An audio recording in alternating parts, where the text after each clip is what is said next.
الحمد لله نحمده ونستعينه ونستغفره ونؤمن به ونتوكل عليه ونعوذ بالله من شرور أنفسنا ومن سيئات أعمالنا من يهده الله فلا مضل له ومن يضلله فلا هادي له ونشهد أن لا إله إلا الله وحده لا شريك له ونشهد أن سيدنا ونبينا مولانا محمدا عبده ورسوله أرسله الله بالحق بشيرا ونذيرا أما بعد فقد قال الله تعالى في كلامه القديم أعوذ بالله من الشيطان الرجيم بسم الله الرحمن الرحيم ومن الناس من يقول آمنا بالله وباليوم الآخر وما هم بمؤمنين يخادعون الله والذين آمنوا وما يخدعون إلا أنفسهم وما يشعرون في قلوبهم مرض فزادهم الله مرضا ولهم عذاب أليم بما كانوا يكذبون صدق الله العظيم. கண்ணியத்திற்குரிய பெரியோர்களே, சகோதரர்களே,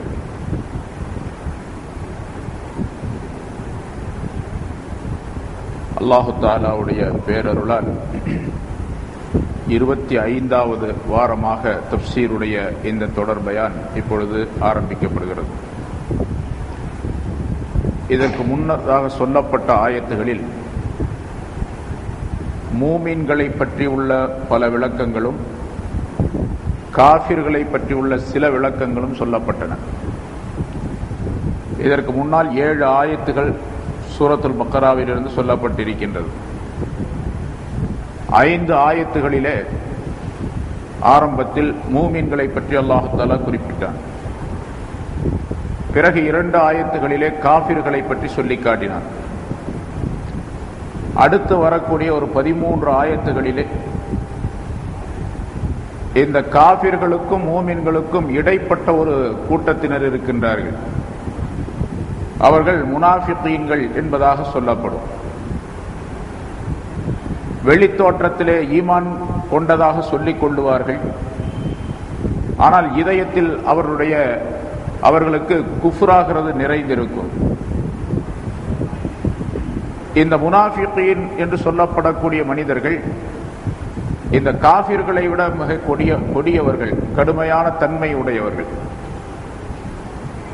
ஆகவேதான் முதலாவதாக மூமின்களை பற்றி சொல்லி காட்டி பிறகு காஃபிர்களை பற்றி 2 ஆயத்துகளில் மட்டும் சுருக்கமான சில விளக்கங்களை சொல்லி காட்டிய பின்னால் இந்த முனாஃபிகீன்கள் எப்படிப்பட்ட தன்மை உடையவர்கள், ஏன் அவர்கள் இந்த நிஃபாக் என்ற நயவஞ்சகத்தனத்தை மேற்கொண்டிருக்கின்றார்கள் என்பது பற்றி பல விளக்கங்களை அடுத்து வரக்கூடிய ஆயத்துகளிலே சொல்லி காட்டுகின்றான். وَمِنَ النَّاسِ مَن يَقُولُ آمَنَّا بِاللَّهِ, மனிதர்களில் சிலர் இருக்கின்றார்கள், அவர்கள் நாங்கள் அல்லாஹுவை கொண்டும் வபில் யௌமில் ஆகிர், மறுமை நாளை கொண்டும் ஈமான் கொண்டோம் என்று சொல்லுகிறார்கள். ஆனால் வமாஹும் பிமுஃமினீன், அவர்கள் உண்மையிலேயே மூமின்கள் அல்லர், ஈமான் கொண்டவர்களாக அவர்கள் இல்லை என்பதாக குறிப்பிடுகின்றார். மதீனாவிலே முன்னால் சொல்லப்பட்டு இருக்கின்றது, மதீனாவை சேர்ந்த அசல் மதீனாவாசிகள் அவுஸ் ஹஸ்ரத் என்று சொல்லப்படக்கூடிய 2 கூட்டத்தார்கள் அங்கே வசித்து வந்தார்கள். பிறகு வெளியிலே இருந்து வந்து அங்கே குடியேறியவர்கள் யூதர்களும் கிறிஸ்தவர்களும் மதீனாவிலே. அவர்களுக்கு அஹ்லுல் கிதாப், வேதக்காரர்கள் என்பதாக சொல்லப்படும். இந்த வேதக்காரர்கள் மதீனாவாசிகளாகிய அந்த அவுஸ் ஹஸ்ரத் என்ற அந்த கூட்டத்தாரிடத்திலே ஏதாவது சண்டை சச்சரவுகள், பிரச்சனைகள் ஏற்படக்கூடிய காலத்தில் எல்லாம் வேதக்காரர்கள் இப்படி சொல்லிக் கொண்டிருப்பார்கள். கடைசியாக ஒரு நபி வருவார், அவர்தான் ஹாத்தமுன் நபியீன், நபிமார்களுக்கெல்லாம் கடைசியாக வரக்கூடியவர். அவர் வந்தால் அல்லாஹ் தஆலாவுடைய சட்டங்களை புதிதாக கொண்டு வந்து கொடுப்பார் மக்களுக்கு. அவர் வரக்கூடிய காலத்திலே அந்த நபி எங்களுக்கு உதவி செய்வார். அவரோடு நாங்கள் சேர்ந்து கொண்டு உங்களை நாங்கள் என்ன செய்கின்றோம் பாருங்கள், உங்களை நாங்கள் அழிப்போம், பிறகு உங்களுக்கு தலைவர்களாக நாங்களே ஆகிவிடுவோம், இந்த நாட்டை நகரங்களை எல்லாம் நாங்கள் கைப்பற்றுவோம் என்பதாக இந்த யூத கிறிஸ்தவர்கள் சொல்லிக்கொண்டே இருப்பார்கள் அடிக்கடி. பின்னால் அல்லாஹ் தஆலா வேறு ஆயத்துகளிலே அதை சொல்லி காட்டுகின்றார்.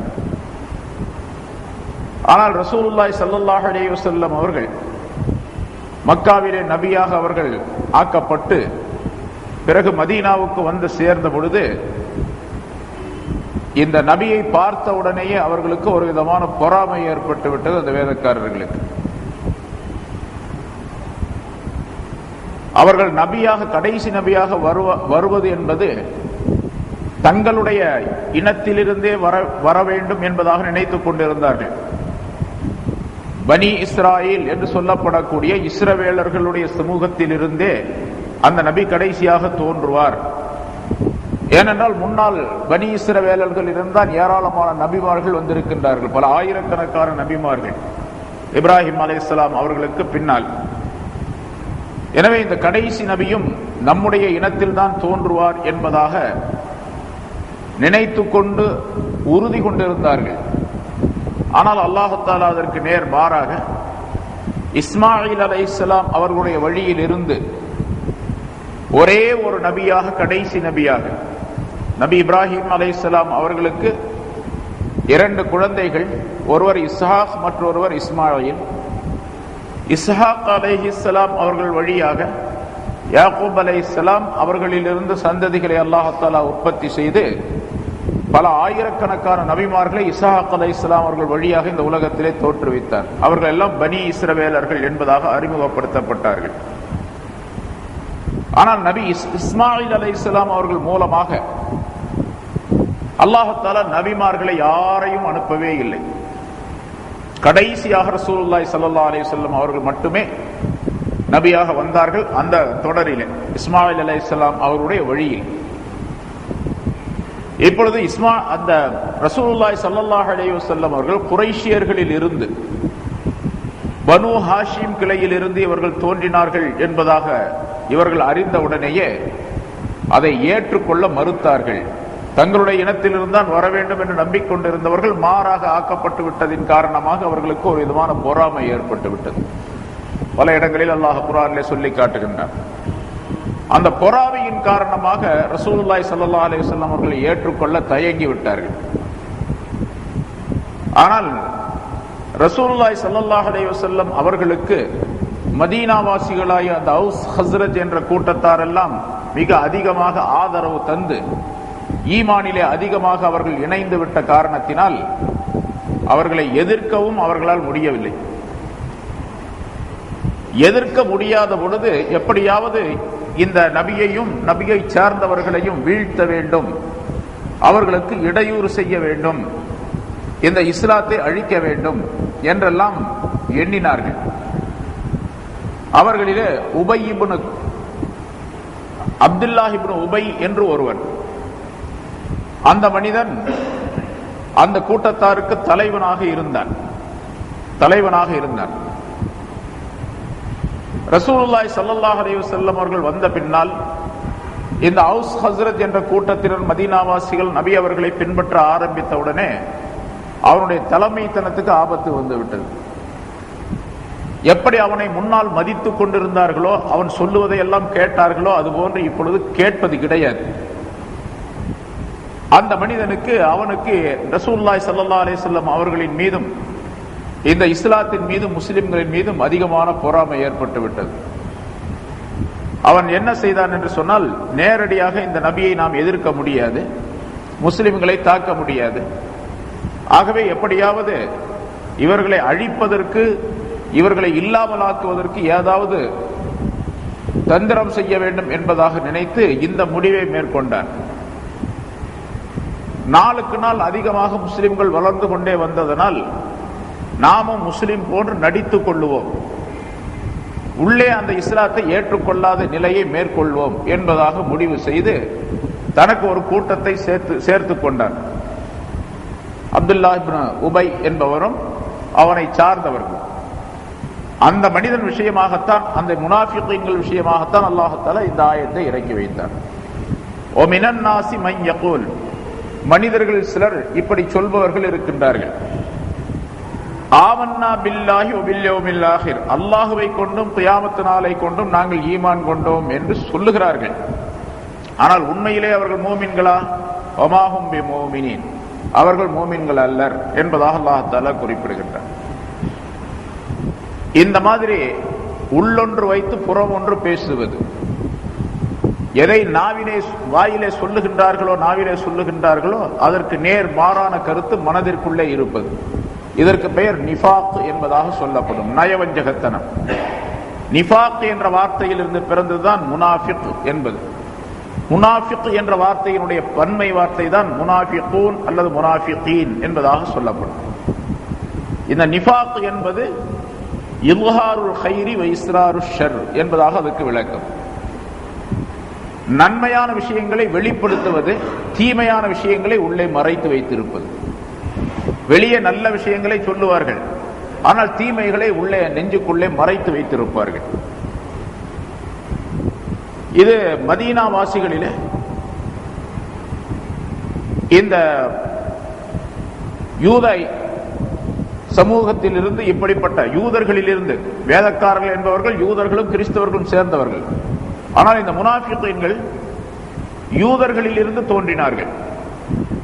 ஏனென்று சொன்னால் கிறிஸ்தவர்களை விட இந்த யூதர்கள் இஸ்லாத்தின் மீது அதிகமாக பகைமை கொண்டார்கள். அந்த நேரத்தில் அவர்களுடைய தலைமைத்தனம் போய்விட்டது என்பதோடு மட்டுமல்லாமல் தங்களுடைய சொல்லுக்கு மதிப்பில்லை, தங்களுடைய மதமும் தாங்கள் இதுவரைக்கும் சார்ந்திருந்த அந்த மார்க்கமாகிறது நசுக்கப்படுகின்றது, இல்லாமலாக்கப்படுகின்றது என்ற காரணத்தினால் அவர்களுக்கு அதிகமான பொறாமை ஏற்பட்டது. இந்த நிஃபாக்குத்தனத்தை கொண்ட இந்த மனிதர்கள் இருக்கின்றார்களே, இவர்கள் உண்மையிலேயே அல்லாஹ் தஆலாவை ஏமாற்றுவதாக நினைத்துக் கொண்டிருக்கின்றார்கள். அதை அடுத்த ஆயத்திலே அல்லாஹ் தஆலா சொல்லி காட்டுகின்றார். இந்த முனாஃபிகீன்கள் உள்ளே ஒன்றை மறைத்து வைத்து, தீமையை மறைத்து வைத்து வெளியே நன்மையான தோற்றத்தை காட்டுவதின் காரணமாக இந்த காபிர்களை விட மிக கெட்டவர்கள் இவர்கள். சாதாரணமாக காபிர்கள் என்று நம்பப்படக்கூடியவர்கள் இருக்கின்றார்கள், நிராகரிக்கக்கூடியவர்கள், அவர்களை விட மிக கெட்டவர்கள். ஏனென்றால் ஒரு காபிர் இருக்கின்றார் என்று சொன்னால் அவர் தன்னுடைய குஃப்ரை வெளிப்படுத்துகின்றார். நான் இஸ்லாத்தை எதிர்க்கின்றேன், நான் முஸ்லிம்களை எதிர்க்கின்றேன், இஸ்லாத்தை நான் ஏற்றுக்கொள்ள மாட்டேன் என்று மறுக்கின்றார். அவருடைய மறுப்பின் காரணமாக அவரை நாம் அடையாளம் கண்டுகொள்ள முடிகின்றது. இவர் இஸ்லாத்துக்கு எதிரியானவர், முஸ்லிம்களுக்கு எதிரானவர், இவரிடத்தில் ஜாக்கிரதையாக இருக்க வேண்டும், இவரிடத்தில் பேசும்போது ஜாக்கிரதையாக இருக்க வேண்டும், பழகும் பொழுது ஜாக்கிரதையாக இருக்க வேண்டும் என்றெல்லாம் அவரை பற்றி நாம் தீர்மானித்து விடுகின்றோம். முனாஃபிக்காக இருக்கக்கூடியவர் அப்படி இல்லை. வெளித்தோற்றத்திலே நம்மிடத்தில் நல்லவராக பேசிக் கொள்ளுகின்றார், இஸ்லாத்தை ஏற்றுக்கொண்டிருப்பதாக சொல்லுகின்றார், ஆனால் உள்ளே தீமையை மறைத்து வைத்திருக்கின்றார், குஃபுரை மறைத்து வைத்திருக்கின்றார். எனவே இந்த மனிதர்கள், இந்த முனாஃபிக்கான மனிதர்கள் மிக கெட்டவர்கள், அந்த காபிர்களை விட மிக கெட்டவர்கள்.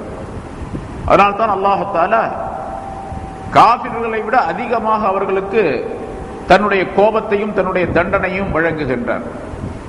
வேறொரு இடத்தில் அல்லாஹ் தஆலா சொல்லும் பொழுது, இன்னல் முனாஃபிகீன ஃபித் தர்கில் அஸ்ஃபலி மினன் நார், முனாஃபிகீன்கள் நரகத்தினுடைய அடித்தட்டிலே போடப்படுவார்கள் என்பதாக குறிப்பிடுகின்றார். நரகம் என்பது 7 தட்டுகளாக அமைக்கப்பட்டிருக்கின்றது என்பதாக ஹதீசுகளிலே குறிப்பிடப்படுகின்றது. அதிலே மேலே உள்ள ஒரு தட்டு, அதற்கு கீழே, அதற்கு கீழே, அதற்கு கீழே என்பதாக 7 தட்டுகள். ஆக அடியிலே கீழே இருக்கக்கூடிய அந்த பகுதி இருக்கின்றதே, அது கடுமையான தண்டனை உடையது, வேதனை உடைய ஒரு பகுதி. அதற்கு மேலே இருப்பது அதை விட கொஞ்சம் குறைவான தண்டனை உள்ளது, வேதனை உள்ளது. அதற்கு மேலே உள்ளது கொஞ்சம் குறைவு, அதற்கு மேலே உள்ளது கொஞ்சம் குறைவு. இப்படியே மேலே போக போக அந்த 7 தட்டுகளிலும் அல்லாஹ் தஆலா குர்ஆனிலே சொல்லி காட்டுகின்றான், லஹா சபஅத்து அபுவாப், அதற்கு 7 வாசல்கள் இருக்கின்றன. அந்த நரகத்திற்கு 7 வாசல்கள் இருக்கின்றன. லிகுல்லி பாபின் மின்ஹும் ஜுஸ்உம் மக்ஸூம், ஒவ்வொரு வாசலுக்கும் பங்கிடப்பட்ட மனிதர்கள் இருக்கின்றார்கள், பங்கிடப்பட்ட ஒரு பகுதி இருக்கின்றது என்பதாக. மேல்தட்டிலே இன்னவர்கள் இருக்க வேண்டும், இன்னவர்கள் போடப்பட வேண்டும். அடுத்த தட்டிலே, இரண்டாவது தட்டிலே இன்னவர்கள் போடப்பட வேண்டும் என்று அல்லாஹ் தஆலா பங்கு வைத்து விட்டான் என்று சொல்லுகின்றான். லிகுல்லி பாபிம் மின்ஹும் ஜுஸும் மக்ஸூம். அந்த நரகவாசிகளில் இருந்து ஒவ்வொரு தட்டுக்கும் ஒவ்வொரு வாசலுக்கும் பங்கிடப்பட்ட ஒரு பகுதி உண்டு என்பதாக குறிப்பிடுகின்றார். அந்த 7 தட்டுகளிலே அடித்தட்டு இருக்கின்றதே, அடி பகுதி இருக்கின்றதே, அது மிக கடுமையான தண்டனை உடையது, வேதனை உடையது. முனாஃபிகீன்கள் தான் அதிலே போடப்படுவார்கள். ஏனென்று சொன்னால் இவர்கள் காஃபிர்களை விட கொடியவர்களாக இருக்கின்றார்கள். ஆகவே அவர்களுக்கு அந்த தண்டனை ஆகிரத்திலே, சரி உலகத்திலும் அவர்களுக்கு தண்டனை உண்டு. அது அடுத்த ஆயத்துகளிலே அல்லாஹ் தஆலா சொல்லி காட்டுகின்றான். இப்ப அந்த முனாஃபிகீன்கள் என்பவர்கள் ரசூலுல்லாஹி ஸல்லல்லாஹு அலைஹி வஸல்லம் அவருடைய காலத்திலே இப்படி அந்த அப்துல்லாஹ் இப்னு உபையுடைய தலைமையிலே இருந்து முஸ்லிம்களிடத்தில் வந்தால் நாங்கள் ஈமான் கொண்டு இருக்கின்றோம் என்பதாக சொல்லிக் கொள்வார்கள். பின்னால் அடுத்த ஆயத்துகளிலே அல்லாஹ் தஆலா கீழே சொல்லுகின்றான், இன்னும் 2-3 ஆயத்துக்கு பின்னால காஃபிர்களிடத்தில் போனால் நாங்க உங்களோட தான் இருக்கிறோம் என்பதாகவும் சொல்லிக் கொள்ளுவார்கள். இப்படி இவர்கள் அடையாளம் ரசூலுல்லாஹி ஸல்லல்லாஹு அலைஹி வஸல்லம் அவர்களுக்கு தெரிந்திருந்தது. இவர்கள் தான் இவர் இன்னென்ன ஆள்கள் முனாஃபிகீன்கள் என்பதாக. இருந்தாலும் ரசூலுல்லாஹி ஸல்லல்லாஹு அலைஹி வஸல்லம் அவர்கள் மீது நடவடிக்கை எடுக்கவில்லை. ஏனென்றால் இஸ்லாத்தினுடைய ஆரம்ப காலம், இந்த மனிதர்கள் மீது ஏதாவது நடவடிக்கை எடுத்து அவர்களுக்கு தண்டனை கொடுக்க வேண்டிய சூழ்நிலை ஏற்பட்டால் சில மனிதர்கள் இஸ்லாத்திலே சேர்ந்திருக்கக்கூடியவர்களுக்கு அது தவறாக படலாம். அதன் காரணமாக இஸ்லாத்தை விட்டு நீங்கி விடுவதற்கு காரணமும் ஏற்படலாம். அப்படி இல்லாவிட்டாலும் கூட மக்களுக்கு மத்தியிலே ஒரு விதமான குழப்பங்கள் ஏற்படும். இவர் இஸ்லாத்தை சொன்னார், இஸ்லாத்தை ஏற்றுக்கொண்ட மனிதர்கள் வெளித்தோற்றத்திலே நாங்கள் ஏற்றுக்கொள்வதாக சொல்லுகின்றோம், அப்படி இருந்தும் எங்களை இவர் துன்புறுத்துகின்றார், அடிக்கின்றார் என்றெல்லாம் பொதுவாக பிரச்சாரம் செய்யக்கூடும். அந்த பிரச்சாரமாக அந்த காலத்தோடு முடிந்து விடுவது கிடையாது. உலகம் உள்ளளவுக்கும் அந்த பிரச்சாரமாக பதிவு செய்யப்பட்டு உலகம் முழுவதும் அது சொல்லப்படக்கூடியதாக ஆக்கப்பட்டுவிடும். இப்ப ரசூலுல்லாஹி ஸல்லல்லாஹு அலைஹி வஸல்லம் காலத்தில் நடைபெற்ற விஷயங்கள் ஒவ்வொன்றும் உலகம் முழுவதும் இன்று சொல்லப்பட்டுக் கொண்டே இருக்கின்றது. ஒரு சஹாபி என்ன செய்தார், ஒருவர் தூங்கினார், சாப்பிட்டார், இன்ன இடத்துக்கு போனார், வந்தார், அவர் சிறுநீர் கழித்தார், மலம் கழித்தார், திருமணம் செய்தார், குழந்தைகளை பெற்றெடுத்தார் என்பது உள்பட 1400 ஆண்டுகளுக்கு முன்னால் நடந்த அந்த செய்திகள் ஒவ்வொன்றையும் உலகம் முழுவதும் என்று சொல்லிக் கொண்டிருக்கின்றது. உலகத்திலே இந்த ஊரில் தான் சொல்லப்படுகின்றது, இந்த ஊரில் இல்லை என்ற நிலை கிடையாது. எல்லா ஊர்களிலும் சொல்லப்பட்டுக் கொண்டிருக்கிறது உலகம் முழுவதும். அதே போன்று அந்த முனாஃபிகீன்களின் மீது ஒரு நடவடிக்கையை ரசூலுல்லாஹி ஸல்லல்லாஹு அலைஹி வஸல்லம் அவர்கள் எடுத்திருந்தால் இன்று உலகம் முழுவதும் அதை பற்றி சொல்லப்பட்டுக் கொண்டிருக்கும்.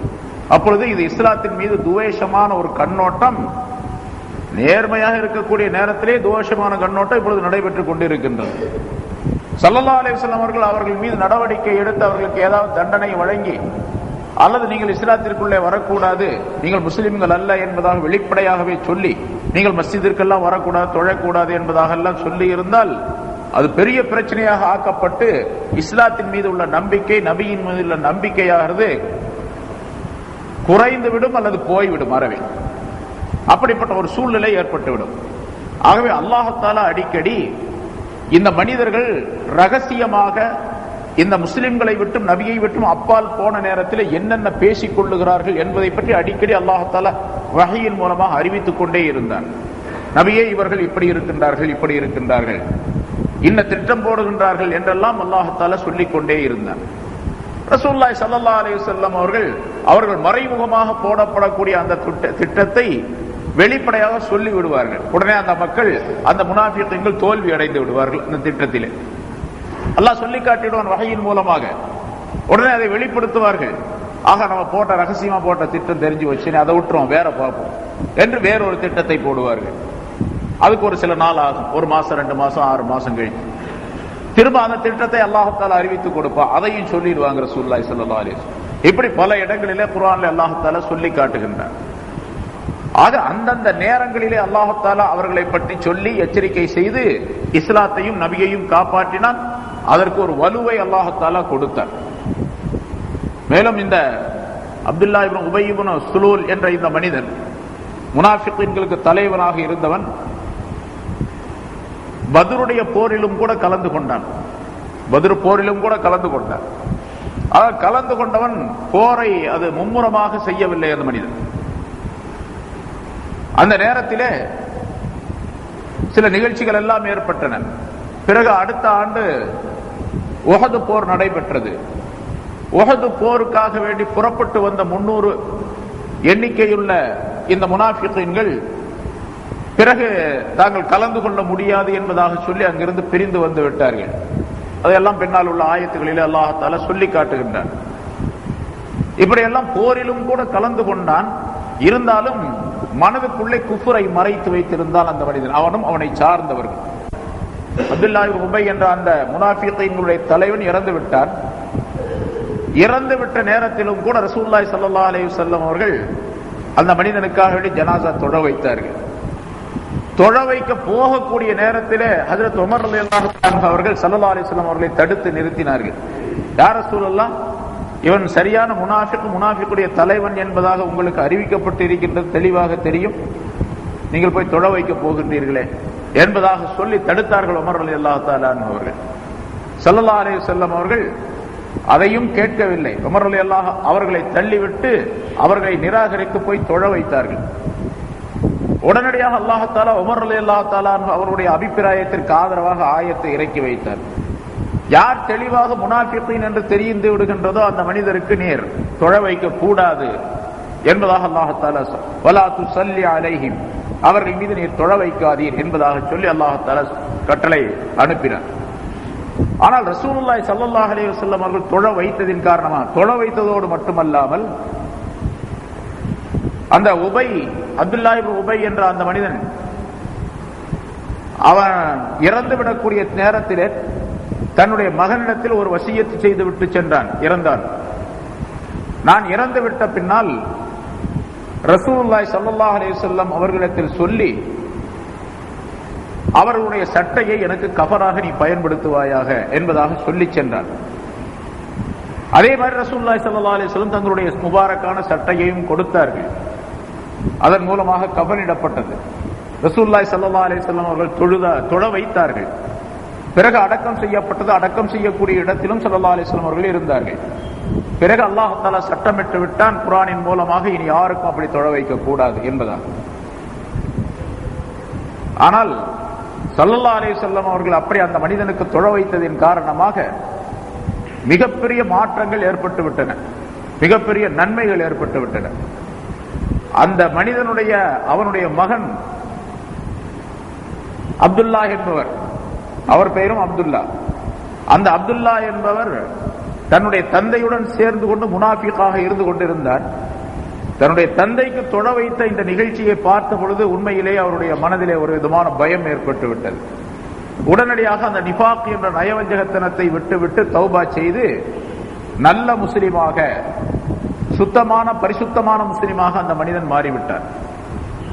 அதோடு மட்டுமல்லாமல் அந்த முனாஃபிகீன்களிலே ஒரு 1000 நபர்கள் உண்மையாக இஸ்லாத்தை ஏற்றுக்கொண்டார்கள்.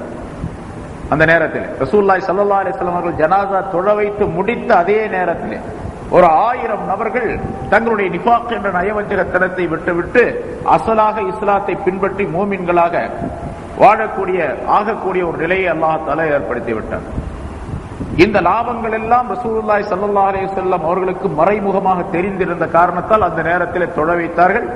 ஆனால் பின்னால் அல்லாஹ் தஆலா சட்டத்தை போட்டு விட்டான் குர்ஆனின் மூலமாக, இனி யாருக்கும் அப்படி செய்யக்கூடாது என்பதால்.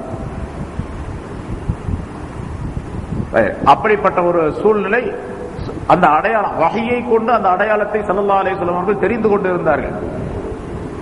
ஆனால் இப்பொழுது அதற்கு பின்னால் ரசூலுல்லாஹி ஸல்லல்லாஹு அலைஹி வஸல்லம் அவர்களுக்கு பின்னால் வஹீ என்பது கிடையாது. அதனால இப்ப யார் முனாஃபிகீன்கள் அப்படின்னு சொன்னார், பின்னால் உள்ள உலமாக்கள் குறிப்பிடுகின்றார்கள், ஸல்லல்லாஹு அலைஹி வஸல்லம் அவர்களோட காலத்தோடு அந்த முனாஃபிகீன்கள் என்ற பிரச்சனை முடிந்து விட்டது. ஏனென்றால் யார் நயவஞ்சகத்தனமாக தன்னுடைய மனதுக்குள்ளே மறைத்து வைத்திருக்கின்றார்கள் நயவஞ்சகத்தனத்தை என்பது வஹீயின் மூலமாக சொல்லி காட்டப்பட்டது ஸல்லல்லாஹு அலைஹி வஸல்லம் அவர்களுக்கு. இப்பொழுது அப்படி சொல்லி காட்டப்படக்கூடிய நிலை ஏற்பட போவதில்லை. ஆகவே இப்பொழுது முனாஃபிகீன் என்று யாரையும் நாம் முத்திரை குத்தக்கூடாது. ரெண்டே விதம்தான் மனிதர்களே, ஒரு சாரார் காஃபிர் என்று ஒரு சாரார் மூமின், ஒரு சாரார் நிராகரிப்பவர், இன்னொரு சாரார் ஏற்றுக்கொள்ளக்கூடிய விசுவாசி என்பதாக பெயர். இந்த இரண்டு சாரார்கள் தான் உண்டு என்பதாக குறிப்பிடுகின்றார்கள் பெரும்பாலான உலமாக்கள். ஆனால் முனாஃபிகீன் என்று இப்பொழுது நாம் தெரிய வேண்டும் என்று சொன்னால், வெளிப்படையாக அவர்களுடைய செயல்களை வைத்து அவர்கள் உள்ளொன்று வைத்து புறம் ஒன்று பேசுகின்றார்கள் என்ற நிலை இருந்தால் அவர்களை நாம் சொல்லலாம். இருந்தாலும் ஸல்லல்லாஹு அலைஹி வஸல்லம் அவருடைய காலத்திலே இருந்த மாதிரி தெளிவாக அவர்களை கண்டுகொள்வது என்பது சிரமம். ஏனென்றால் மனதிலே என்ன இருக்கின்றது என்பது அல்லாஹ் ஒருவனுக்கு தான் தெரியும், வேறு யாருக்கும் தெரியாது. ஒரு மனிதன் தான் சொல்லுவதற்கு சில வார்த்தைகளை சொல்லுகின்றார், இஸ்லாத்தை பற்றி, இஸ்லாத்துடைய காரியங்கள், அதை பற்றி எல்லாம் சொல்லுகின்றார், வெளிப்படையாக தொழுது கொள்ளுகின்றார், நோன்பு வைக்கின்றார். ஆனால் மனதிற்குள்ளே அந்த நிஃபாக் என்ற நயவஞ்சகத்தனத்தை மறைத்து வைத்திருக்கின்றார், குஃப்ரை மறைத்து வைத்திருக்கின்றார் என்று வைத்துக் கொள்வோம். நமக்கு எப்படி தெரியும்? இப்போ அவர் குஃப்ரை மறைச்சு வச்சிருக்காங்கிறது தெரியாது நமக்கு. ஆனால் சில செயல்களை வைத்து வேண்டுமானால் கண்டுபிடித்துக் கொள்ளலாம். இங்கே தொழுகிறார் பள்ளியாசல்ல வந்து, அதே நேரத்தில் காபிர்களாக இருக்கக்கூடியவருக்கு இருப்பவர்களுக்கு அவர்களுக்கு உதவி செய்கின்றார், இவர் உதவி செய்கின்றார். அல்லது குஃபுரை வளர்ப்பதற்காக உள்ள வேலைகளை செய்கின்றார் மறைமுகமாக என்ற நிலை தெரிந்தால் அவரை பற்றி வேண்டுமானால் நாம் சொல்லலாம். இருந்தாலும் தெளிவாக அவரை பற்றி ரசூலுல்லாஹி ஸல்லல்லாஹு அலைஹி வஸல்லம் காலத்தில் இருந்ததை போன்று சொல்லியதை போன்று சொல்ல முடியாது. வெளிப்படையான சில அடையாளங்களை வைத்து வேண்டுமானால் தெரிந்து கொள்ளலாம். இப்பொழுது இதன் மூலமாக மற்றொரு கருத்தையும் ரசூலுல்லாஹி ஸல்லல்லாஹு அல்லாஹ் தஆலா நமக்கு சொல்லி காட்டுகின்றான். ரசூலுல்லாஹி ஸல்லல்லாஹு அலைஹி வஸல்லம் காலத்திற்கு பின்னால் உள்ள மனிதர்களிலே வெளிப்படையாக நாங்கள் ஈமான் கொண்டோம் என்று சொல்லிக் கொள்ளுகின்றார்கள் சில மனிதர்கள், தொழுகவும் செய்கின்றார்கள், மார்க்கத்துடைய பல கடமைகளை செய்யவும் செய்கின்றார்கள்.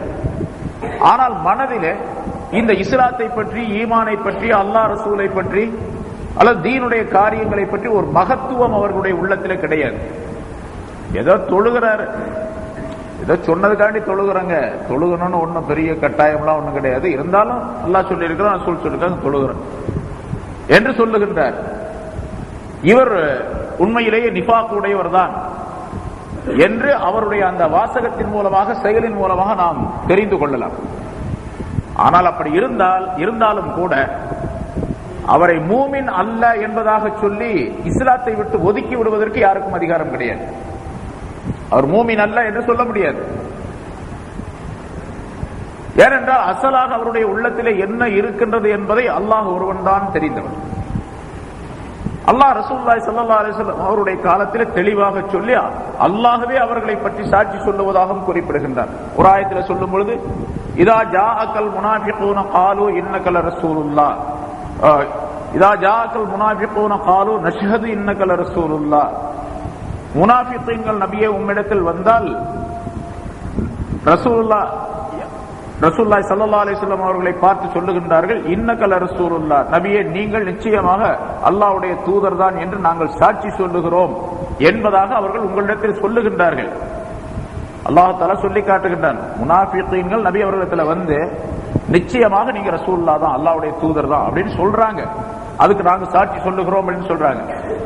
அல்லாஹ் அவர்கள் சொல்லக்கூடிய அந்த வாசகத்தையே சொல்லி காட்டி சொல்லுகின்றான், வல்லாஹு யஷ்ஹது இன்னக லரசூலுஹு, அல்லாஹ் தஆலா நபியே உமக்கு சாட்சி சொல்லுகின்றான், நீர் அவருடைய தூதர் தான் என்று அல்லாஹ் சாட்சி சொல்லுகிறான். இவங்க என்ன சொல்றது? நான் சாட்சி சொல்றேன், நீ என்னுடைய தூதர் தான். இன்னல் முனாஃபிகீன லகாதிபூன், முனாஃபிகீன்கள் சொல்லுகின்றார்களே அல்லாஹ்வுடைய தூதர் அப்படின்னு சொல்லிட்டு உங்களை பார்த்து, அது பொய். இன்னல் முனாஃபிகீன லகாதிபூன், முனாஃபிகீன்கள் பொய்யர்கள். அவர் உண்மையிலேயே மனதில் பொய்யை வைத்து வெளித்தோற்றத்தில் நாக்கின் மூலமாக நீங்க ரசூலுல்லாஹ் அப்படின்னு சொல்றாங்க. அப்ப ரசூலுல்லாஹ் சொல்றது நாக்கில சொல்றது ஒண்ணு, மனதில் நினைக்கிறது ஒண்ணு. இது உண்மையிலேயே அவர்கள் சொல்லக்கூடிய அந்த வார்த்தை இருக்கின்றதே அது உண்மை அல்ல, பொய்யாகும் என்பதாக சொல்லுகின்றனர். ஆக ஒரு மனிதன் மனதிலே இல்லாததை நாவினால் சொன்னால் அந்த மனிதன் பொய் சொல்லுகிறான் அப்படின்னு அர்த்தம். மனசுல இல்லாததை சொன்னான்னு சொன்னா என்ன? பொய் சொல்றான்னு அர்த்தம் என்பதையும் அல்லாஹ் தஆலா அங்கே விளக்குகின்றான். பொய் சொல்றதுனா என்ன? எது நிகழவில்லையோ, நடைபெறவில்லையோ அந்த விஷயத்தை சொல்லுவது பொய் சொல்லுவது. நிகழாத விஷயத்தை சொல்லுவதற்கு பேர் பொய் அப்படின்னு அர்த்தம். அதே மாதிரி மனதுக்குள்ளே இல்லாத விஷயத்தை சொல்லுவதும் பேரும் பொய். மூமின்களை பார்த்து அல்லாஹ் தஆலா சொல்லுகின்றான், அந்த மாதிரி நீங்க செய்யாதீங்க அப்படின்னு சொல்லிட்டு. இந்த முனாஃபிகீன்கள் இருந்த மாதிரி நீங்க இருக்காதீங்க. மனசுல உள்ளதைத்தான் நாக்குல சொல்லணுமே தவிர மனசுக்குள்ள இல்லாத விஷயத்தை நாக்குல போய் சொல்லாதீங்க. யா அய்யுஹல்லதீன ஆமனு, இப்படி சொல்லுகின்றான் அல்லாஹ் தஆலா. யா அய்யுஹல்லதீன ஆமனு லிம தகூலூன மா லா தஃஅலூன், நீங்கள் செய்யாததை, ஈமான் கொண்டவர்களே நீங்கள் செய்யாததை ஏன் சொல்லுகிறீர்கள் அப்படின்னு கேட்கணும். நீங்க செய்யாததை ஏன் சொல்றீங்க? செய்யாததை சொல்றது அப்படின்னு சொன்னா மனதுக்குள்ள இருப்பதை செய்வார். அவர் மனதிலே இருப்பதை செய்வார். இப்ப மனதுக்குள்ள இல்லாததை சொல்லுகின்றார் அப்படின்னு சொன்னா பொய் சொல்றார். முனாஃபிகீன்களுடைய தன்மை இப்படி மாறுபட்டதாக இருக்கும். நாக்குக்கும் கல்புக்கும் மாறுபட்ட நிலை உடையதாக இருக்கும். அந்த நிலை மூமின்களிடத்தில் இருக்கக்கூடாது. ரசூலுல்லாஹி ஸல்லல்லாஹு அலைஹி வஸல்லம் அவர்கள் சொல்லுகின்றார்கள், முனாஃபிகீன்களுக்கு 4 விதமான அடையாளங்கள் உண்டு. அந்த 4 விஷயங்களும் பரிபூர்ணமாக ஒரு மனிதனிடத்தில் இருந்தால் அவனை முனாஃபிக் என்று தெரிந்து கொள்ளுங்கள். 4ல 1 இருந்துச்சு, 2 இருந்துச்சு, அந்த அளவுக்கு முனாஃபிக் அப்படின்னு வச்சுக்கங்க என்று சொல்லுகின்றார்கள்.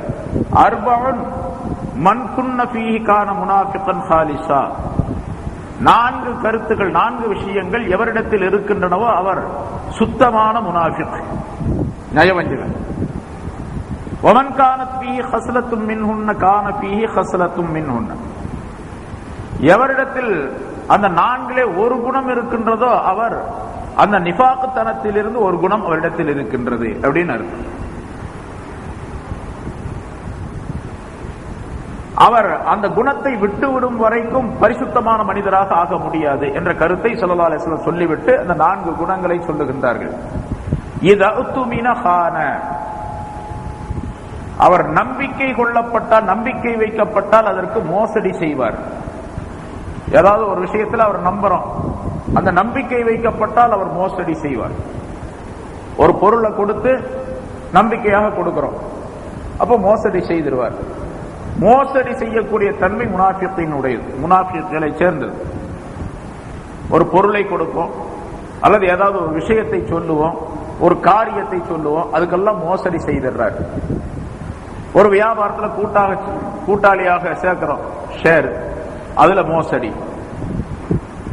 அல்லது ஒரு விஷயத்தை சொல்லி அதை நீங்கள் வெளியிடக்கூடாது என்பதாக சொல்லுகின்றோம், ஒரு செயலை பற்றி இதை வெளியிடக்கூடாது என்பதாக சொல்லுகின்றோம், அதை வெளியிட்டு விட்டால் அவர் மோசடி செய்தவராக ஆகிவிடுவார்.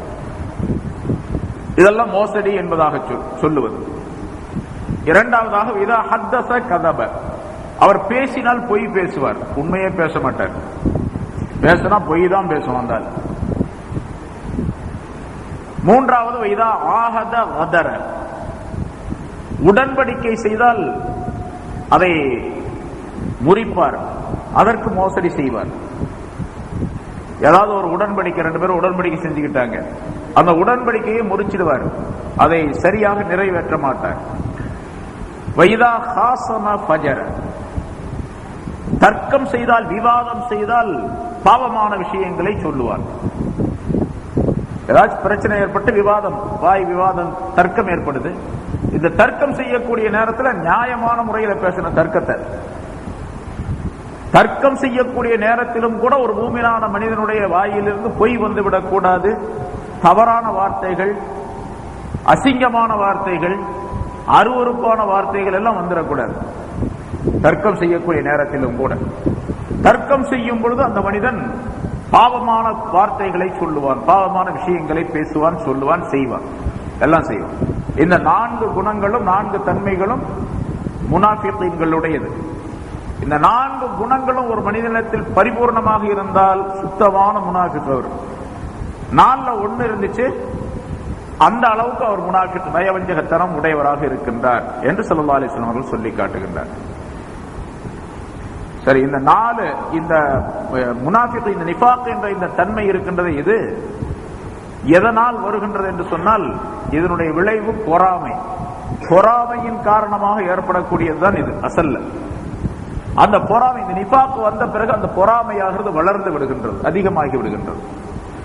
பொறாமை அதிகமாகிவிட்டால் அதற்கு பின்னால பெருமை என்பதும் அந்த மனிதனிடத்தில் வந்து விடுகின்றது.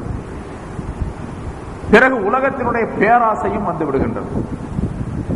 ஆக முனாஃபிக் என்ற சொல்லப்படக்கூடிய, நிஃபாக் என்று சொல்லப்படக்கூடிய அந்த தன்மையில் இருந்து 3 விதமான மிகப்பெரிய குற்றங்கள், பெரிய பாவங்கள் ஏற்படுகின்றன.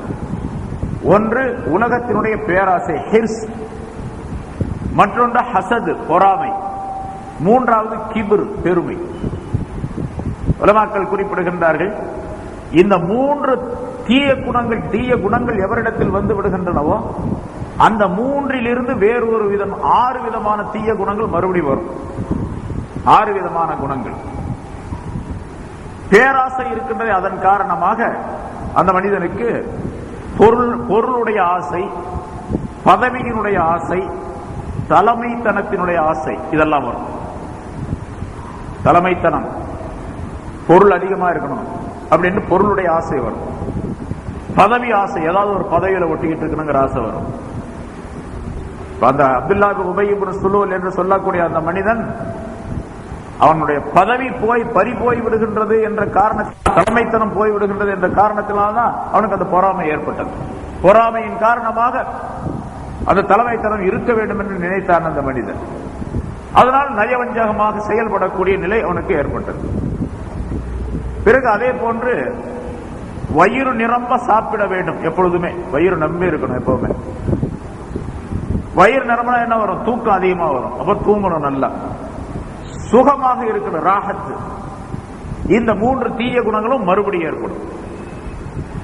முதல்ல சொன்ன 3 குணம், ஹிர்ஸ், பேராசை, பொறாமை, பெருமை, இந்த 3 இருந்தால் ஹுப்புல் மால், ஹுப்புல் ஜா, ஹுப்புல் ரியாசா, பொருளின் பேராசை, பொருளினுடைய ஆசை, பதவி ஆசை, தலைமைத்தனத்துடைய ஆசை எல்லாம் வரும். பிறகு இந்த 3 வந்துவிட்டால் அதற்கு பிறகு வயிறு நிறைய சாப்பிட வேண்டும், நன்றாக தூங்க வேண்டும், சுகமாக இருக்க வேண்டும். இதெல்லாம் ஈமானுக்கு எதிரான நிலை உடையது. வயிறு நிறைய சாப்பிடுறது, அதிகமாக தூங்குறது, அதிகமாக ஓய்வாக படுத்திருப்பது, வேலை செய்யாமல் சும்மாவே இருக்கிறது, இதெல்லாம் ஈமானுக்கு எதிரான நிலை. அமல் செய்யவே முடியாது. வயிறு நிறைய சாப்பிடுவது ஒரு மூமினான மனிதனுக்கு உரிய செயல் அல்ல, அழகல்ல, ஈமானுக்கு நேர் எதிரானது. ஸல்லல்லாஹு அலைஹி வஸல்லம் அவர்கள் வயிற்றிலே 3இல் 1 பாகம் சாப்பிட்டுக் கொள்ள வேண்டும் என்பதாக சொல்றாங்க. ஆனா அந்த அளவுக்கு சாப்பிடுறது கட்டுப்பாடு இருக்கிறது நம்மளால ரொம்ப கஷ்டம். எல்லாத்துக்குமே 3ல் 1 பாகம், 3 ரொட்டி சாப்பிடுவோம்னு வச்சுங்க, 1 ரொட்டியோடு நிறுத்திக்கணும். முடியுமா? ரொம்ப கஷ்டம். அதனால நஃப்ஸை கட்டுப்படுத்துவதற்கு அதுதான் சரியான. முன்னெல்லாம் சொல்லி இருக்கிறேன், கில்லத்துல்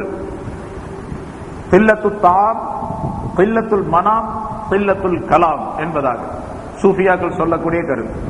ஒரு மனிதன் தன்னுடைய நஃப்ஸை கட்டுப்படுத்த வேண்டும் என்று சொன்னால் முதல்ல குறைவாக சாப்பிடணும், அப்புறம் குறைவாக தூங்கணும். குறைவா சாப்பிட்டா குறைவா தூக்கம் வந்துடும், நிறைய சாப்பிட்டா நிறைய தூக்கம் வரும்.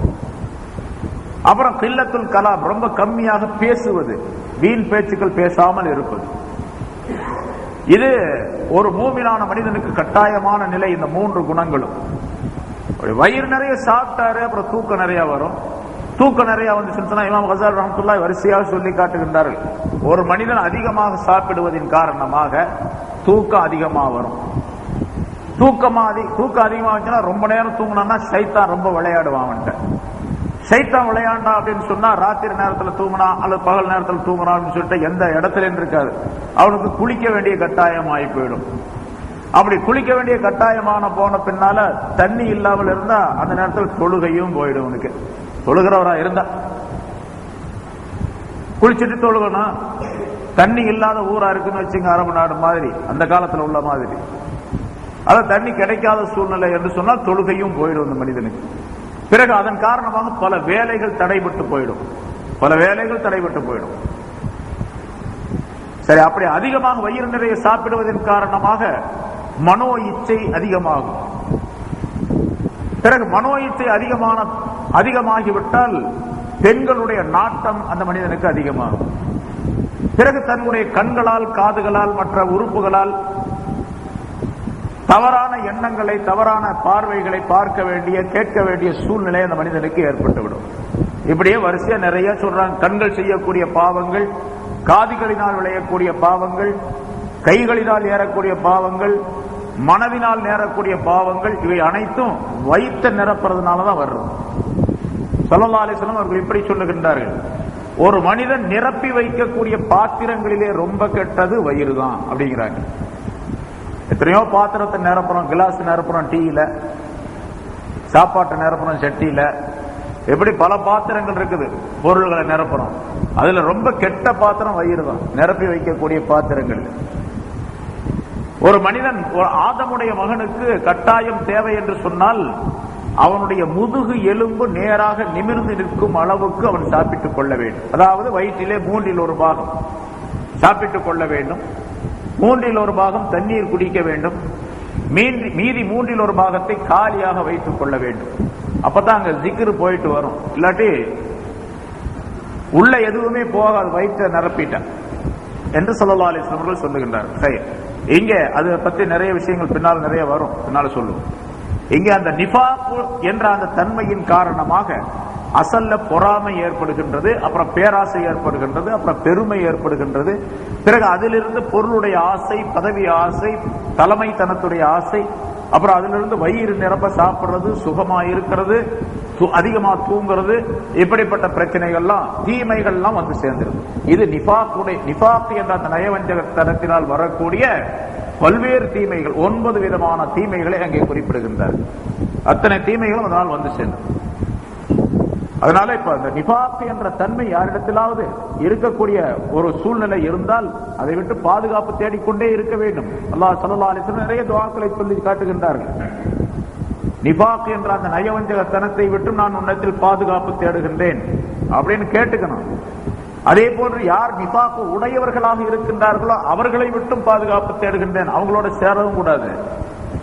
அவர்களோட சேர்ந்தா கண்டிப்பா வந்து அந்த குணம் இந்த மனிதனுக்கும் வந்துடும், இந்த மூமினானவருக்கும் வந்துடும்.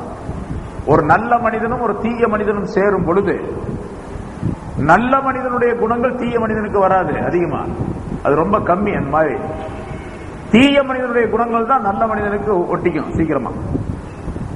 நெருப்பும் பஞ்சும் போல, நெருப்பு ஒரு நல்ல பொருள், பஞ்சு ஒரு நல்ல பொருள். நெருப்பு கரிக்கக்கூடிய தன்மை உள்ளது. இப்ப நெருப்பும் பஞ்சும் செஞ்சுனா பஞ்சு மாதிரி நெருப்பு ஆயிடாது, நெருப்பு மாதிரி தான் பஞ்சா. நெருப்பு பஞ்சை கரித்து விடும். அதே போல அந்த தீயவன் நல்லவனை கெடுத்து விடுவான் பெரும்பாலும். அதனால சேரும்போது நல்லவர்களோடு சேர வேண்டும். முனாஃபிகீன்கள், காபிர்கள், நயவஞ்சகர்கள், தீமை செய்யக்கூடியவர்கள், தீய பேச்சுக்களை பேசக்கூடியவர்கள், தீய நடவடிக்கை உள்ளவர்கள் இடத்திலெல்லாம் சேரக்கூடாது. சேரக்கூடாது என்று அல்லாஹ் தஆலா சொல்லுகின்றான், ஸல்லல்லாஹு அலைஹி வஸல்லம் சொல்லுகின்றார். நடைமுறை வழக்கத்திலே நாம் பார்க்கின்றோம். இப்படிப்பட்ட தன்மைகள், தீய தன்மைகள் அனைத்தும் இந்த நிஃபாக்கின் காரணமாக ஏற்படுகின்றன. பிறகு அல்லாஹ் தஆலா சொல்லுகின்றான், இந்த மனிதர்களிலே சிலர் இன்னொரு கருத்தையும் அல்லாஹ் தஆலா இங்கே விளக்குகின்றான். வமினன் நாஸி மன் யகூலு ஆமன்னா பில்லாஹி வபில் யௌமில் ஆகிர். மதீனாவில் உள்ள அந்த முனாஃபிகீன்களை பற்றி அல்லாஹ் தஆலா தெரிவிக்கின்றான். மனிதர்களிலே சிலர் இப்படி இருக்கின்றார்கள், அல்லாஹ்வை கொண்டு ஈமான் கொண்டோம், மறுமை நாளை கொண்டு ஈமான் கொண்டோம் என்று சொல்லுகிறார்களே, அவர்கள் மனிதர்களிலே இருக்கின்றார்கள். வமாஹும் பிமுஃமினீன் என்று அல்லாஹ் தஆலா அவர்கள் ஈமான் கொண்டவர்கள் அல்லர் என்பதாக சொல்லுகின்றார். இப்ப அவங்க சொல்லும் போது ஆமன்னா பில்லா வபில் யௌமில் ஆகிர் அப்படின்னு சொல்றாங்க. அல்லாஹுவையும் மறுமை நாளையும் நாங்கள் ஈமான் கொண்டோம் சொல்றாங்க. ரசூலை நாங்கள் ஈமான் கொண்டோம் அப்படின்னு சொல்லல. அவங்க சொல்லியிருந்தா தான் பிரச்சனையே இல்லைங்க. ரசூலை ஈமான் கொண்டோம் அப்படின்னு சொல்லியிருந்தாங்கன்னு வச்சுங்க, அப்ப ரசூலுல்லாஹ்வை நம்புறாங்க, வெளித்தோற்றத்திலேயாவது நம்புறாங்க அப்படிங்கிறது. இப்ப இந்த அவர்கள் சொல்லக்கூடிய அந்த வார்த்தையிலிருந்தே தெரிகின்றது, வெளித்தோற்றத்திலும் கூட நாங்க ரசூலை நம்ப மாட்டோம். அல்லாஹ்வை வேணா நம்புறோம், அதுவும் கூட வெளித்தோற்றத்துல தான், அந்தரங்கத்துல கிடையாது. ஆனா உண்மையிலே அந்த வேதக்காரர்கள், யூதர்கள் எப்படிப்பட்டவர்கள் சொன்னா, அல்லாஹ்வை நம்ப வேண்டிய கடமைப்பட்டவர்கள் அவர்கள். ஏன்னா அவங்களுக்கும் அல்லாஹ் தஆலா வேதத்தை கொடுத்திருந்தான், தௌராத்தை, நபிமார்களை அனுப்பி வைத்திருந்தான் அவருடைய வரிசையிலே. அவர்களும் மூமின்களாகத்தான் இருந்தார்கள் ரசூலுல்லாஹி ஸல்லல்லாஹு அலைஹி வஸல்லம் அவர்கள் வர்றதுக்கு முன்னால. நபி அவர்கள் நபி பட்டம் பெற்று அவர்கள் அனுப்பப்பட்ட நேரத்திலே அவர்களை ஏற்றுக்கொள்வது கட்டாயமாகிவிட்டது. முன்னால சொல்லி இருக்கிறேன், அந்த வேதக்காரர்கள் ஈமான் கொண்டிருந்தால் அவர்களுக்கு 2 விதமான கூலி கிடைக்கும். 2 மடங்கு கூலி கிடைக்கும்.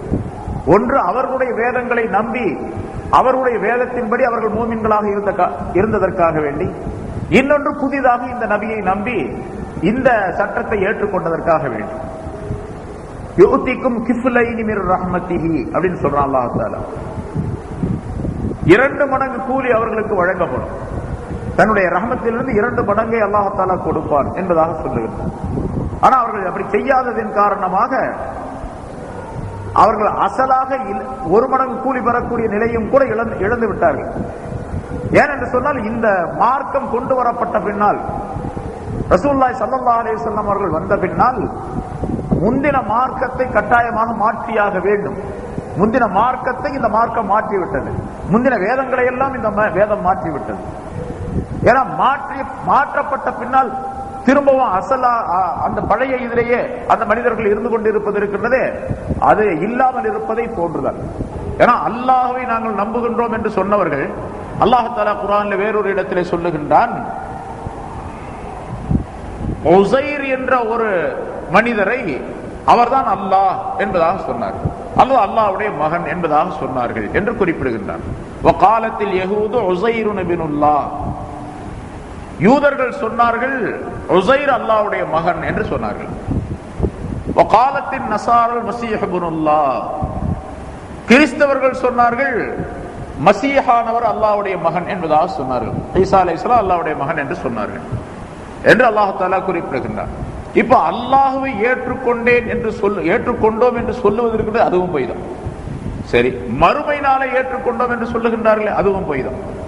மறுமை நாளை ஏற்றுக்கொண்டால் மறுமை நாளிலே என்னென்ன நிகழ்ச்சிகள் நடைபெறுமோ அதையெல்லாம் ஏற்றுக்கொள்ள வேண்டும். சொர்க்கம் இருக்கின்றது, நரகம் இருக்கின்றது, அங்கே கேள்வி கணக்குகள் இருக்கின்றன.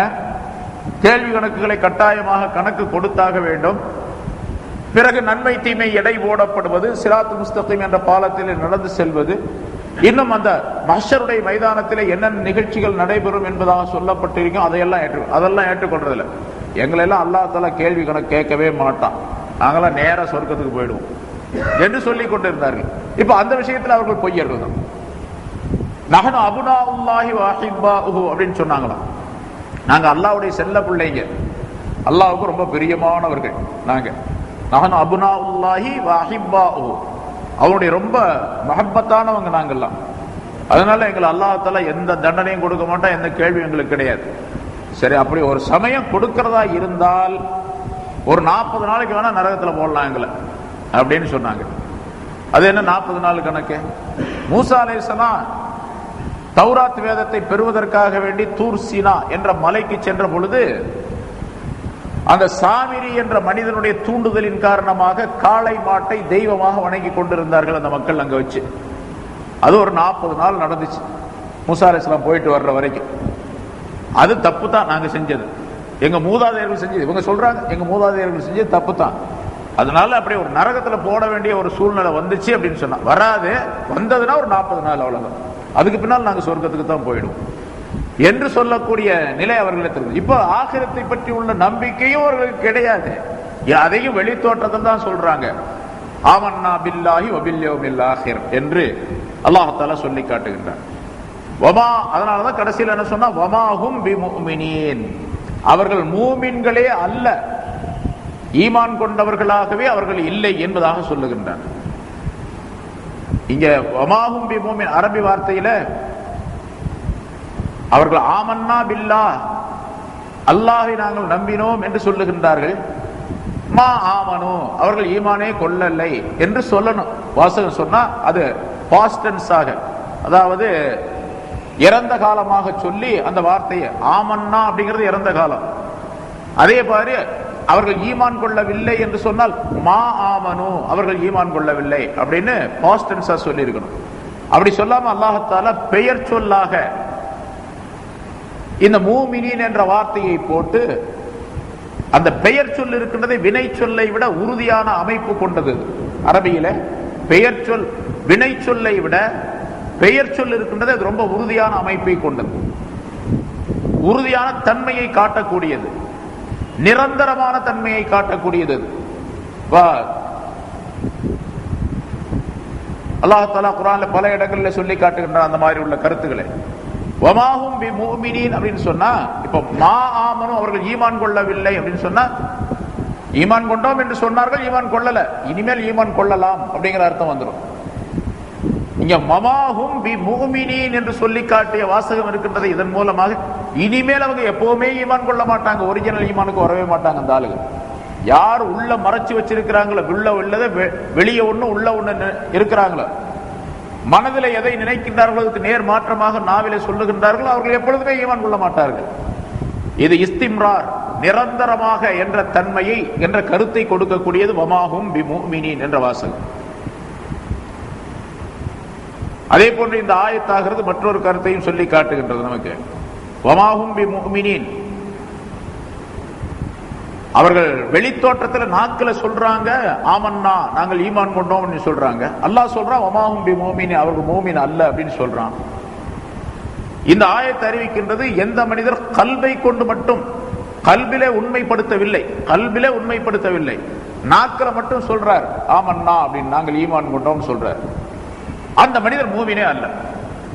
அப்ப ஈமான் கொள்வதற்கு முக்கியமான ஷர்த், நிபந்தனை எது?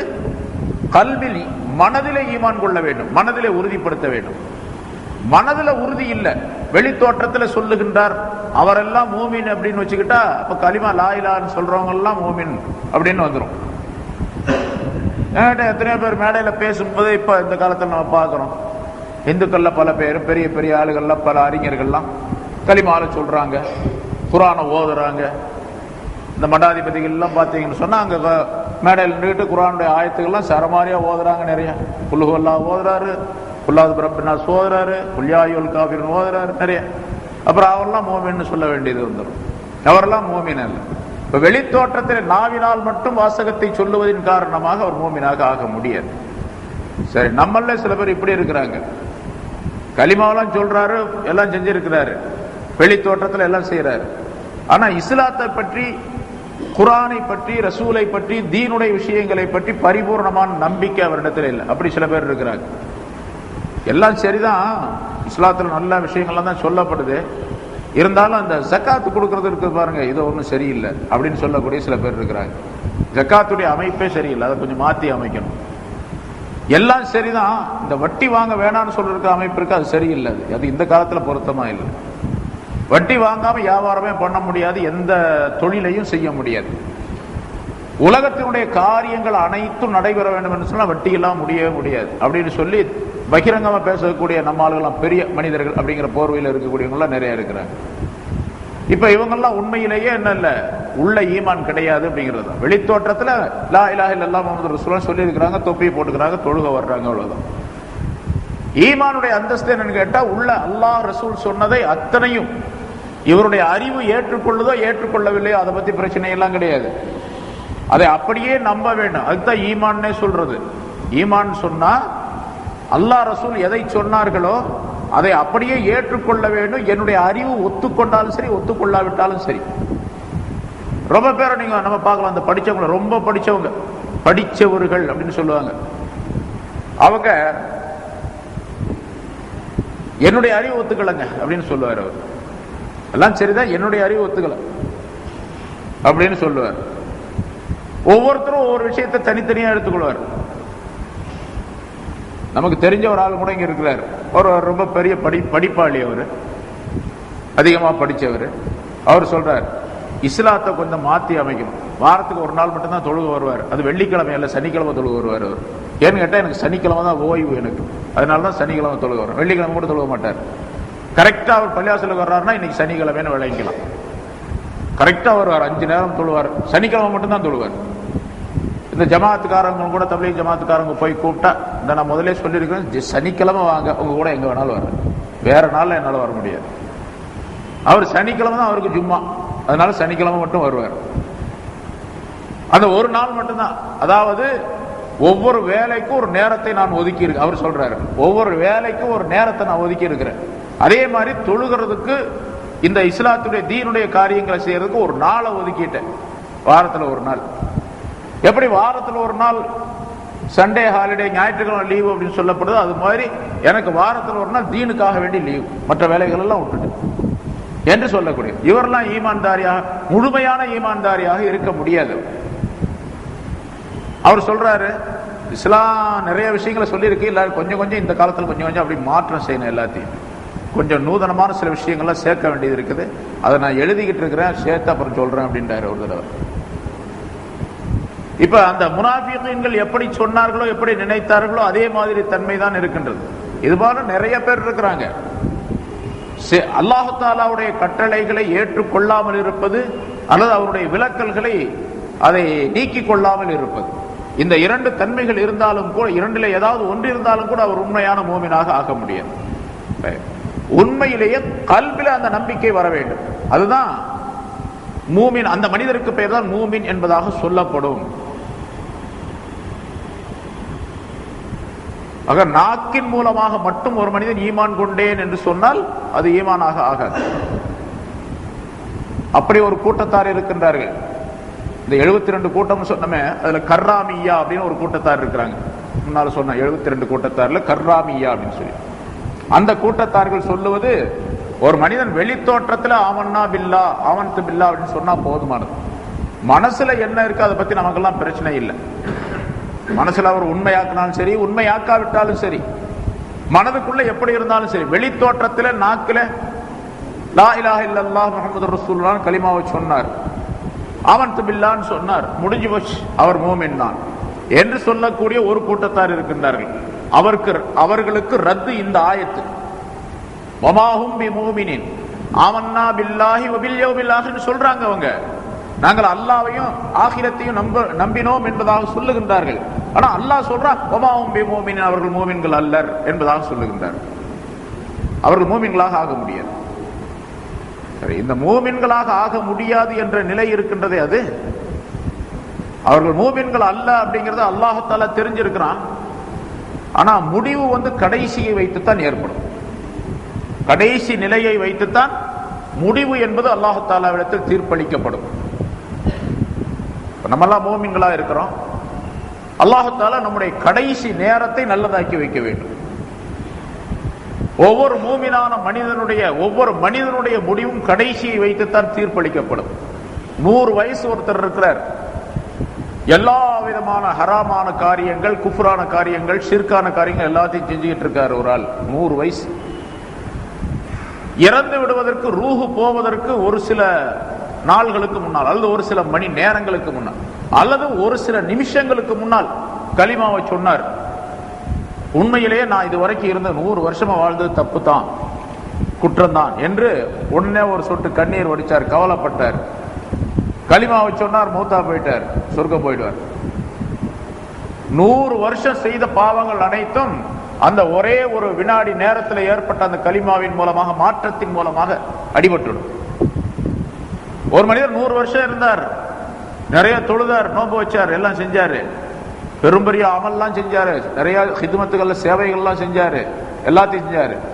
கடைசி நேரத்தில் மௌத்தா போற நேரத்தில் அல்லாஹ்வுக்குள்ளாவது அப்படின்றாரு. அதெல்லாம் அல்லாஹ்வுல நம்பவெல்லாம் கிடையாது. இவ்வளோ அல்லாஹ் இருந்திருந்தா 100 வருஷம் வாழ்ந்ததுக்கு அல்லாஹ் தஆலா ஏதாச்சும் ஒரு பிரைஸ் எனக்கு கொடுத்துருக்கணும். இது வரைக்கும் ஒண்ணுமே தரல, இப்ப கடைசி நேரத்தில் வர கஷ்டம் வேற, எனக்கு உடம்பெல்லாம் வலிக்குது, ரொம்ப நோயில கிடக்கிறேன், கஷ்டப்படுறேன், துன்பப்படுறேன். ரொம்ப பேருக்கு கஷ்டப்படுற நேரத்தில் சொல்லுவாங்க அந்த மாதிரி, அல்லாஹ் இருந்தான்னா அப்படிலாம் இப்படி எல்லாம் நடக்குமா, என்ன இப்படி விட்டுருவானா, என் புள்ள சாவுமா, எனக்கு இந்த கதி வருமா, என் சொத்தெல்லாம் காலி ஆகுமா, எனக்கு இப்படி ஏற்படுமா என்று சொல்லக்கூடிய, அப்படி சொன்னா மௌத்தா போயிட்டான், இப்ப குபுர்ல போயிட்டான். 100 வருஷம் வாழ்ந்த வாழ்க்கை எல்லாம் வீணா போச்சு இந்த மனிதருக்கு. அவர் எவ்வளவு பெரிய வலியுல்லாவா இருந்தாலும் சரி, அல்லாஹ் தஆலா குர்ஆன்ல ஒரு வலியுல்லாவை பற்றியே சொல்லி காட்டுகின்றார். மூசா அலைஹிஸ்ஸலாத்துடைய காலத்துல இருந்தார் பல்ஆம் இப்னு பாஊரா அப்படின்னு சொல்லிட்டு ஒரு ஆளு. அவர் பெரிய விலாயத்துடையவரா இருந்தார். மூசா அலைஹிஸ்ஸலாம் அவர்களுக்கு எதிராக ஒரு செயலை செஞ்சார். அதன் காரணமாக அல்லாஹ் தஆலா அவரை பற்றி குர்ஆன்ல சொல்லும் பொழுது, மஸலுஹு கமஸலில் கல்ப், அவருக்கு உதாரணம் எப்படின்னு கேட்டா ஒரு நாயை போன்று. இன் தஹ்மில் அலைஹி யல்ஹஸ் அவ் தத்ருகுஹு யல்ஹஸ், அதுக்கு ஏதாச்சும் ஒரு பொருளை போட்டாலும் நாக்க தொங்க விட்டுக்கிட்டு தான் இருக்கும், எதுவும் போடலைனாலும் நாக்க தொங்க விட்டுக்கிட்டு தான் இருக்கும் அந்த நாய் என்று சொல்லி அல்லாஹ் தஆலா ஒரு நாய்க்கு உதாரணமாக அவரை சொல்லி காட்டி, அவர் எப்படிப்பட்டவர் அப்படின்னு சொன்னா, அவருடைய முந்திய நிலை விளக்கப்படுகின்றது.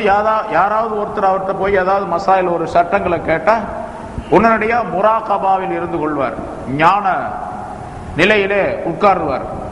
உடனடியாக லௌஹுல் மஹ்பூல் என்ற பலகையில் இருக்கக்கூடிய அந்த விஷயங்கள் எல்லாம் அவருக்கு தெரியும். அதை பார்த்து இங்க செய்தியில சொல்லிடுவார். உடனே அவர் தீர்ப்பு சொல்றது எங்க பார்த்து? லௌஹுல் மஹ்பூல் என்ற அந்த பலகையை பார்த்து தீர்ப்பு சொல்லக்கூடிய ஆற்றல் உள்ளவராக இருந்தார். கடைசியில் அல்லாஹ்தாலா எப்படி ஆக்கிட்டான்?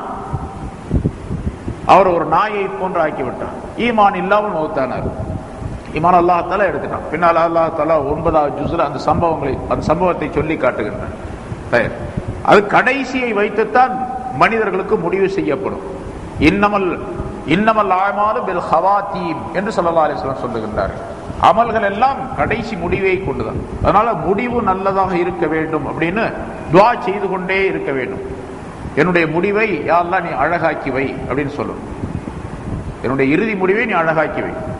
அப்ப இறுதி முடிவு அழகாக இருக்க வேண்டும் என்று சொன்னா இருக்கக்கூடிய காலங்களும் அழகா இருக்கணும் அப்படிங்கிற அர்த்தம். முன்னாலும் சொல்லியிருக்கேன்னு நினைக்கிறேன். வலா தமூதுன்ன இல்லா வ அன்தும் முஸ்லிமூன், நீங்கள் முஸ்லிம்களாக இருக்கும் நிலையிலே தவிர மௌத்தாக வேண்டாம் அப்படின்னு அல்லாஹ் சொல்றான். நீங்க மௌத்தாகும் போது முஸ்லிம்களா இருக்கணும். இப்போ மௌத்தாகும் போது முஸ்லிமா இருக்கணும் அப்படின்னு சொன்னா மௌத்தாகும் போது மட்டும் முஸ்லிமா இருக்கணுங்கிற அர்த்தம் அல்ல. அப்புறம் முன்னால எல்லாம் எப்ப மௌத்தாகும் தெரியாது, அதனால எப்பவுமே முஸ்லிமா இருக்கணும் அப்படிங்கிற அர்த்தம். வாழக்கூடிய நேரங்கள் எல்லாம் முஸ்லிமாக இருந்தால் இறக்கக்கூடிய நேரத்தில் முஸ்லிமாக இறக்கும். நீங்கள் எப்படி வாழுகிறீர்களோ அப்படித்தான் மௌத்தாவீர்கள். தமூத்தூன கமா தாயிஷூன் ஸல்லல்லாஹு அலைஹி வஸல்லம் சொல்லுகின்றார்கள். நீங்கள் எப்படி வாழுகிறீர்களோ அப்படித்தான் மௌத்தாவீங்க. வதுபஅஸூன கமா தமூத்தூன், நீங்கள் எப்படி மௌத்தாகிறீர்களோ அப்படித்தான் எழுப்பப்படுவீர்கள் அப்படின்னு ஸல்லல்லாஹு அலைஹி வஸல்லம் சொல்லி காட்டுகின்றார். அதனால இருக்கக்கூடிய காலமெல்லாம் அழகான அமைப்பிலே ஈமானுடைய தன்மையிலே இருக்க வேண்டும், வாழ வேண்டும். பிறகு கடைசி நேரம் ஈமானுடன் அழகான முடிவாக ஏற்படக்கூடிய நிலையை அல்லாஹ்தாலா தந்துவிடும். இங்கே அந்த முனாஃபிகீன்களை பற்றி அல்லாஹ்தாலா சொல்லி காட்டி நமக்கும் அதை படிப்பினையாக உலக மக்கள் அனைவருக்கும் சொல்லி காட்டுகின்றான். மனிதர்களில் இப்படி ஒரு சாரார் இருந்தார்கள். வெளித்தோற்றத்திலே நாங்கள் மூமின்கள் என்று சொல்லிக் கொள்ளுவார்கள், உண்மையிலேயே அவர்களோட கல்வின் மூலமாக மூமின்கள் அல்லர் அவர்கள். அது போன்று நீங்கள் யாரும் இருந்துவிடக் கூடாது என்று எச்சரிக்கையாக மூமின்களுக்கு அல்லாஹ்தாலா சொல்லி காட்டுகின்றார். யாரும் அப்படி இருந்து விடக்கூடாது. அப்படி யாருக்காவது அந்த மாதிரி வெளித்தோற்றத்திலே அவர்கள் சாதாரணமாக சரி ஏதோ கடமைக்காக வேண்டி நாம் மூமின்களாக இருக்கின்றோம், மனசுக்குள்ள அதெல்லாம் கிடையாது என்ற நிலை இருந்தால் அவர்கள் எல்லாம் மாற்றிக்கொள்ள வேண்டும். உண்மையாக இந்த மார்க்கம் இருக்கின்றது உண்மையானதுதான், ஈமான் என்பது உண்மையானதுதான். எது குர்ஆன் ஹதீஸிலே சொல்லப்பட்டு இருக்கிறதோ அல்லாஹ் ரசூல் சொல்லுகின்றார்களோ அது உண்மையான விஷயங்கள் தான் என்பதாக சொல்லி மனதாலே நம்பிக்கை கொண்டு அதை நாவினாலும் சொல்லி செயல் உருவிலே அதை கொண்டு வர வேண்டும் என்பதையும் அல்லாஹ்தாலா மூமின்களுக்கு எச்சரிக்கையாக சொல்லி காட்டுகின்றார். சரி, இந்த மனிதர்கள் இருக்கின்றார்களே இப்படி இந்த முனாஃபிகீன்கள், யுகாதிஊன் அல்லாஹ, இவர்கள் அல்லாஹ்வை ஏமாற்றுகிறார்கள். இவர்கள் அல்லாஹ்வை ஏமாற்ற முடியுமா? இவன் அல்லாஹ்வே ஏமாத்துறான் அப்படின்னு நம்ம சொல்றோம். அது அவங்க அல்லாஹ்தாலா சொல்றான். இந்த முனாஃபிகீன்கள் யுகாதிஊன் அல்லாஹ்வுக்கு மோசடி செய்கின்றார்கள், அல்லாஹ்வை ஏமாத்துகிறார்கள். வல்லதீன ஆமனு, அல்லாஹ்வை மட்டுமல்ல ஈமான் கொண்டவர்களையும் அவர்கள் ஏமாற்றுகிறார்கள், வஞ்சிக்கிறார்கள் அப்படின்னு சொன்னா ஏமாத்துகிறார்கள், மோசடி செய்கிறார்கள்.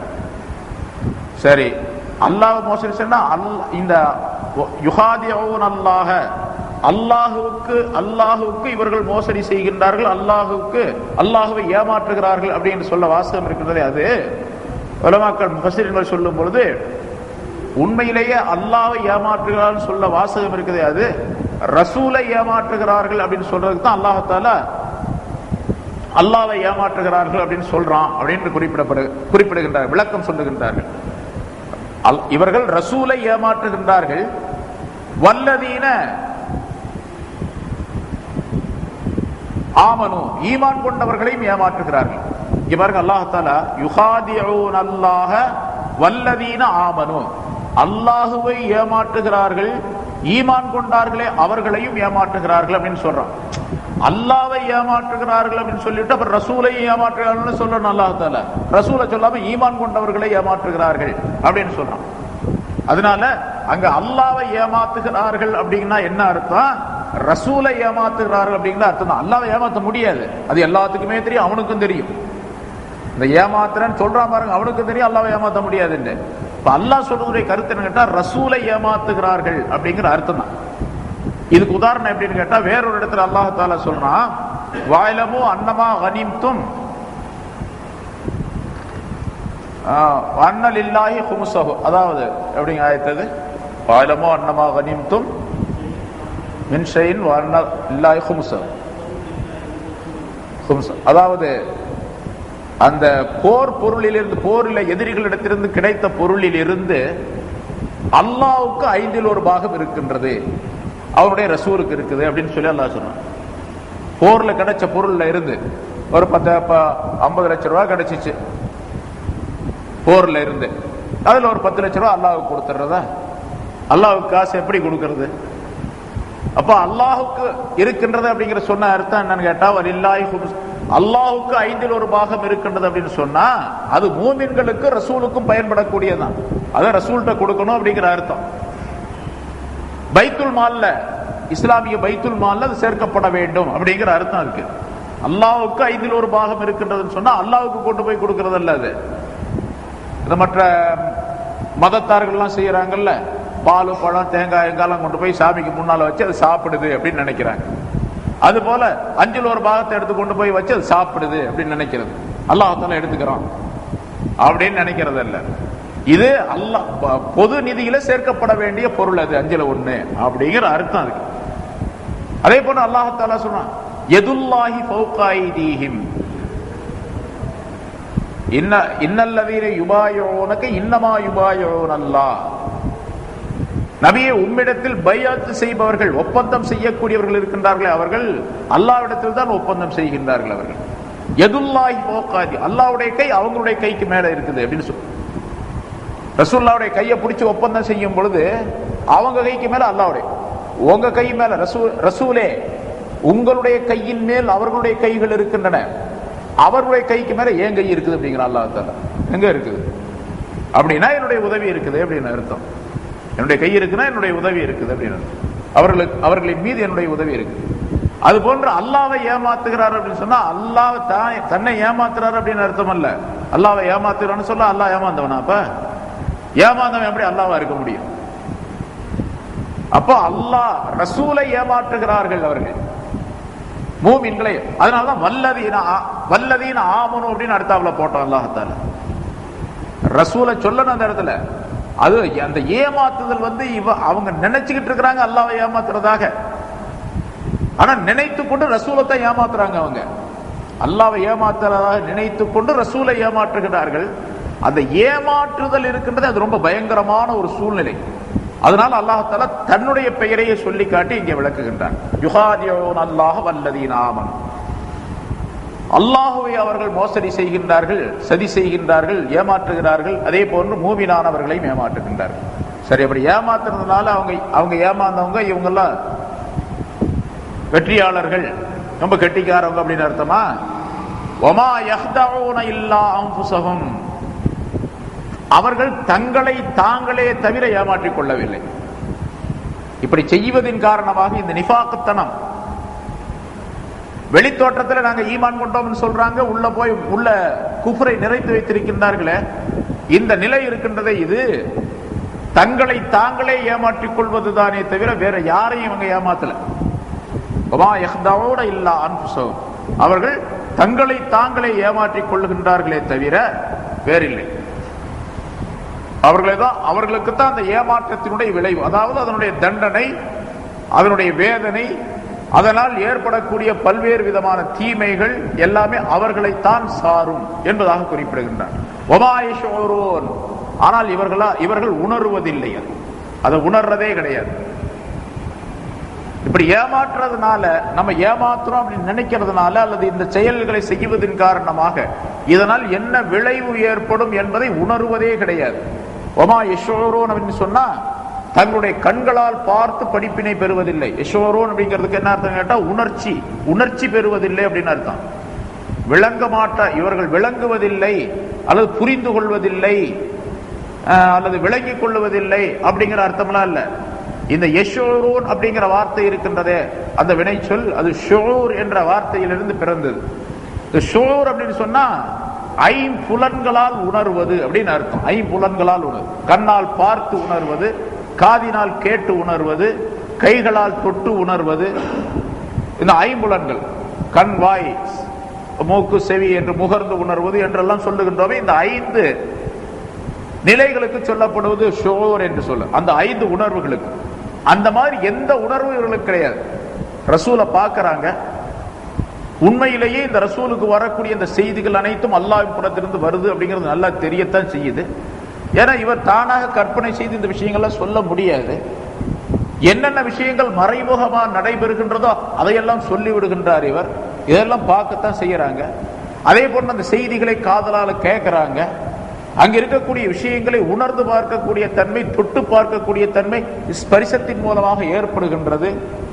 முகர்ந்து பார்க்கக்கூடிய தன்மையும் ஏற்படும். எல்லா உணர்வுகளும் ஏற்படுகின்றன. இருந்தாலும் உணர்றதே கிடையாது. தாங்க செய்யறது தப்பு அப்படிங்கிறது உணர்றதே இல்லை. வமாயிஷோரும், இவர்கள் உணர்வதே இல்லை. இவங்க செய்யக்கூடிய இந்த செயல் இருக்கின்றது, இது தங்களை தாங்களே ஏமாற்றிக் கொள்வது என்பதை இவர்கள் உணர்வதில்லை. அல்லது அல்லாஹ்தாலா இவர்கள் மறைத்து வைத்திருக்கக்கூடிய விஷயங்கள், பகிரங்கமாக சொல்லக்கூடிய விஷயங்கள் எல்லாவற்றையும் அல்லாஹ்தாலா தெரிந்திருக்கின்றான் அப்படிங்கிறதையும் உணர்றதில்லை. அல்லது இவர்கள் மறைமுகமாக செய்யக்கூடிய விஷயங்கள் அனைத்தையும் அல்லாஹ்தாலா தன்னுடைய நபிக்கு அறிவித்து கொடுத்து விடுகின்றானே என்பதையும் உணர்வதில்லை. அல்லது இப்படி செய்வதன் காரணமாக நமக்கு ஹலாக்கு வந்து சேர்ந்துடுமே, நாசம், அழிவு வந்து சேர்ந்து விடுமே என்பதையும் உணர்வதில்லை. அல்லது இந்த உலகத்திலே யாருக்காவது இப்படி தெரிந்து விட்டால், நாம் செய்யக்கூடிய இந்த விஷயம் பகிரங்கப்படுத்தப்பட்டு விட்டால் நமக்கு கேவலமாயிற்றே அப்படிங்கிறதையும் உணர்வதில்லை. அல்லது இப்படி மறைமுகமாக உள்ளொன்று வைத்து புறமொன்று பேசக்கூடிய நிலை இருக்கின்றதை இது தெரிந்துவிட்டால் மற்றவர்கள் எல்லாம் நம்மை பரிகாசம் செய்வார்களே என்பதும் இவர்களுக்கு தெரிவதில்லை, உணர்வதில்லை. அதையும் உணர்வதில்லை. அல்லது இந்த மாதிரி உள்ள தன்மையின் காரணமாக, இந்த நிஃபாக்கு தன்மையின் காரணமாக அல்லாஹ் தஆலா மறுமையிலே நமக்கு தண்டனை கொடுப்பானே என்பதையும் இவர்கள் உணர்வதில்லை. இப்படி எந்த உணர்ச்சியும் இல்லை இவர்களிடத்தில். இந்த உணர்வுகள் இல்லாமலேயே இந்த செயல்களை செய்து கொண்டிருக்கின்றார்கள். அல்லாஹ்வையும் ஈமான் கொண்டவர்களை ஏமாற்றுவதாக இவர்கள் நினைத்துக் கொண்டிருக்கின்றார்கள் என்பதாக அல்லாஹ் தஆலா சொல்லி காட்டுகிறார். சரி, இந்த மாதிரி உள்ள நிலை, இந்த தன்மை, இந்த நிஃபாக்கு தன்மை இவ்வளவு கடுமையான நிலையிலே இவர்களுக்கு ஏன் ஏற்பட்டது என்று சொன்னால், அடுத்து சொல்லுகின்ற அல்லாஹ் தஆலா ஃபீ குலூபிஹிம் மரதுன், இவர்களுடைய இதயங்களிலே நோய் இருக்கின்றது. இவருடைய இதயங்களிலே நோய் இருக்கின்றது. என்ன நோய்? நிஃபாக், வஞ்சகம் என்ற நோய், அல்லது குழப்பம், ஃபசாத் என்ற நோய், அல்லது சந்தேகம் என்ற நோய், அல்லது குஃப்ர் என்ற நோய், அல்லது பலவீனம் என்ற நோய், அல்லது நப்சானிய ஷஹவத்தே நப்சானியா, மனோ இச்சை என்ற நோய் இவருடைய உள்ளங்களிலே இருக்கின்றது. ஃபீ குலூபிஹிம் மரதுன், இவர்களுடைய உள்ளங்களிலே நோய் இருக்கின்றது. அதன் காரணமாக இந்த நிலை அவர்களுக்கு. சரி, இந்த நோய் இருக்கின்றது, அது ஏதாச்சும் மருந்து சாப்பிட்டு நல்லாக்கணும் அப்படின்னு நினைக்கிறாங்களா? அவங்க நினைக்கிறதே இல்லை. இந்த நோயை அதிகமாக வளர்த்து கொள்ளக்கூடிய செயல்களை தான் செய்யறாங்க. ஒருத்தர் காய்ச்சல் வந்துச்சு, ஜுரமா இருக்குது, ஜுரத்தை போக்குறதுக்குள்ள ஏதாச்சும் மருந்து சாப்பிடணும். ஜுரத்தை அதிகமாக்குறதுக்குள்ள ஏதாச்சும் பொருளை சாப்பிட்டுக்கிட்டே இருந்தாலும் அதிகமாகிட்டே இருக்கும். டாக்டர் சொல்றாரு, நீ குளிர்ந்த தண்ணீர் குடி, ஐஸ் வாட்டர் குடிக்காத அப்படிங்கிறாரு. ஒரு நோயாளியை பார்த்து அவர் ஐஸ் வாட்டர் குடிச்சுக்கிட்டே இருக்கிறாரு. இப்ப நோய் என்ன ஆகும்?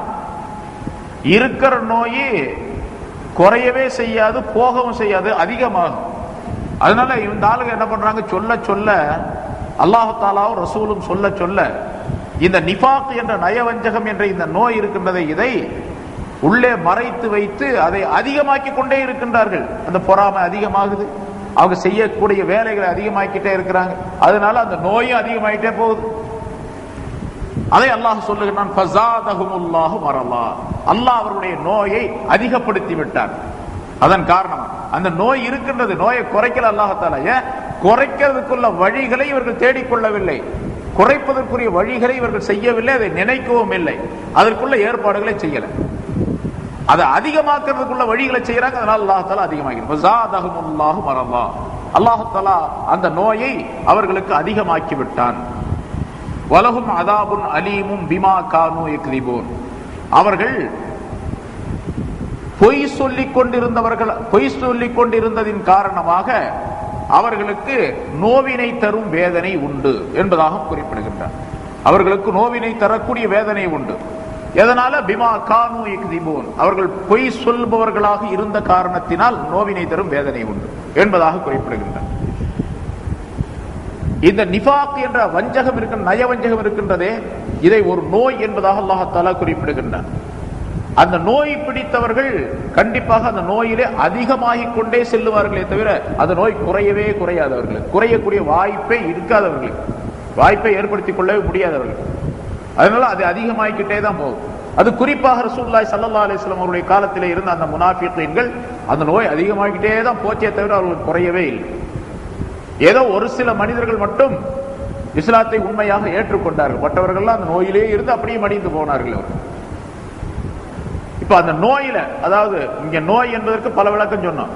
அதாவது நோய் என்பது நிஃபாக் வஞ்சகத்தனம், அல்லது குழப்பம் ஃபசாது, அல்லது ஷக் சந்தேகம், அல்லது லாஃப் தீனில பலவீனம், அல்லது ஷஹவத்தே நஃப்சானியா நஃப்ஸை சேர்ந்த மனோ இச்சை. இந்த மனோ இச்சை என்ற நோய் அவர்களிடத்தில் இருக்கிறது. அந்த மனோ இச்சை என்பதற்கு தான் முன்னால 9 விதமான தீமைகளை சொல்லி காட்டணும். அதாவது அவர்களுக்கு பேராசை வருவது, ஹசத் பொறாமை வருவது, பெருமை வருவது. அதன் காரணமாக அவர்களுக்கு பதவி ஆசை, பொருள் ஆசை, தலைமைத்தனத்துடைய ஆசை எல்லாம் வருவது. பிறகு அதன் காரணமாக வயிறு நிறைய சாப்பிட வேண்டும், தூங்க வேண்டும், ஓய்வாக நிம்மதியாக சுகமாக இருக்க வேண்டும் என்று நினைப்பது. இதெல்லாம் இதெல்லாம் ஷஹ்வத்தே நஃப்சானியா, நஃப்ஸை சேர்ந்த இச்சைகள். இந்த நஃப்ஸை சேர்ந்த இச்சைகள் என்பது ஒரு பெரிய நோய். இந்த நோய் ஏற்பட்டு விட்டால் அந்த நோய் அதிகமாகிக் கொண்டே போகுமே தவிர குறையவே குறையாது. பொதுவாக மனிதனுக்கு உடல் நோய் ஏற்படுவதை விட மனதனுடைய நோய் ஏற்பட்டால் அது சீக்கிரத்தில் ஆறாது, சீக்கிரத்தில் அந்த நோய் சுகமாகாது. அதில் ஜுனைதுல் பக்தாதி ரஹ்மத்துல்லாஹி அலைஹி அவர்கள் சொல்லுகின்றார்கள், மனங்களுக்கு உள்ளங்களுக்கு ஏற்படக்கூடிய நோய்கள் இருக்கின்றன, அது மின் இத்திபாஇல் ஹவா, மனோ இச்சையை துயர்ந்து செல்வதின் காரணமாகத்தான் ஏற்படுகின்றன. மனம் என்ன சொல்லுகின்றதோ அதுபடியெல்லாம் நடக்கிறது. நம்மள ரொம்ப பேர் அப்படித்தான் நடக்கிறோம். மனம் என்ன சொல்றது அப்படி சாப்பிடணும்னு சொல்ல சாப்பிடும். இன்னைக்கு பிரியாணி வேணும் பிரியாணி, இன்னைக்கு குஷ்கா வேணும் குஷ்கா, இன்னைக்கு பரோட்டா போகணும் பரோட்டா, அல்ல இன்னைக்கு இப்படி இருக்கணும் இப்படி, என்ன ட்ரெஸ் போடணும் என்ன ட்ரெஸ். மனம் என்ன சொல்லுகின்றதோ அதையெல்லாம் செய்து காட்டுறது, அதெல்லாம் செயல்படுத்துறது. இது இத்திபாவுல் ஹவா, மனோ இச்சையை துயர்ந்து செல்வது. இது மனதில நோயை உண்டாக்கிவிடும். பெரும்பாலான மன நோய்கள் மனோ இச்சையை துயர்வதின் காரணமாக ஏற்படுகின்றன. எப்படி உறுப்புகள் நோய்வாய்ப்பட்டுவிட்டால் அது உடலுக்கு நோயாக மாறிவிடுகின்றதோ அது போன்று உறுப்புகளிலே நோய் ஏற்படுகின்றது, அது உடலுக்கு நோய் என்பதாக சொல்லுகின்றோம். அதே போன்று உள்ளத்திற்கு நோய் எதுவென்று சொன்னால் மனோ இச்சையை துயருவது என்பதாக ஜுனைத் பக்தாதி ரஹ்மத்துல்லாஹி அவர்கள் சொல்லி காட்டுகின்றார். பொதுவாக உடலிலே ஏற்படக்கூடிய நோய் இருக்கின்றதே, அது மனிதனுடைய உடலுக்கு பலகீனத்தை உண்டாக்கி வைக்கும். இது நமக்கு தெரிஞ்ச விஷயம். காய்ச்சல் வந்துருச்சு, உடல்ல பலவீனம் ஏற்பட்டு போயிடும். ஏதாச்சும் ஒரு நோய், அந்த நோய் ஏற்பட்டாலே மனிதனுடைய உடலுக்கு பலவீனம். ரொம்ப தைரியமாக உள்ள மனிதராக இருப்பார், ரொம்ப வீரராக இருப்பார், ரொம்ப திடகாத்திரமாக இருப்பார், பல வேலைகளை செய்வார். ஆனா ஏதாச்சும் ஒரு வியாதி வந்துருச்சு, உடனே பலவீனம் வந்துடும் உடல்ல. இப்ப நோய் உடலுக்கு பலவீனத்தை உண்டாக்கி வைக்கும்.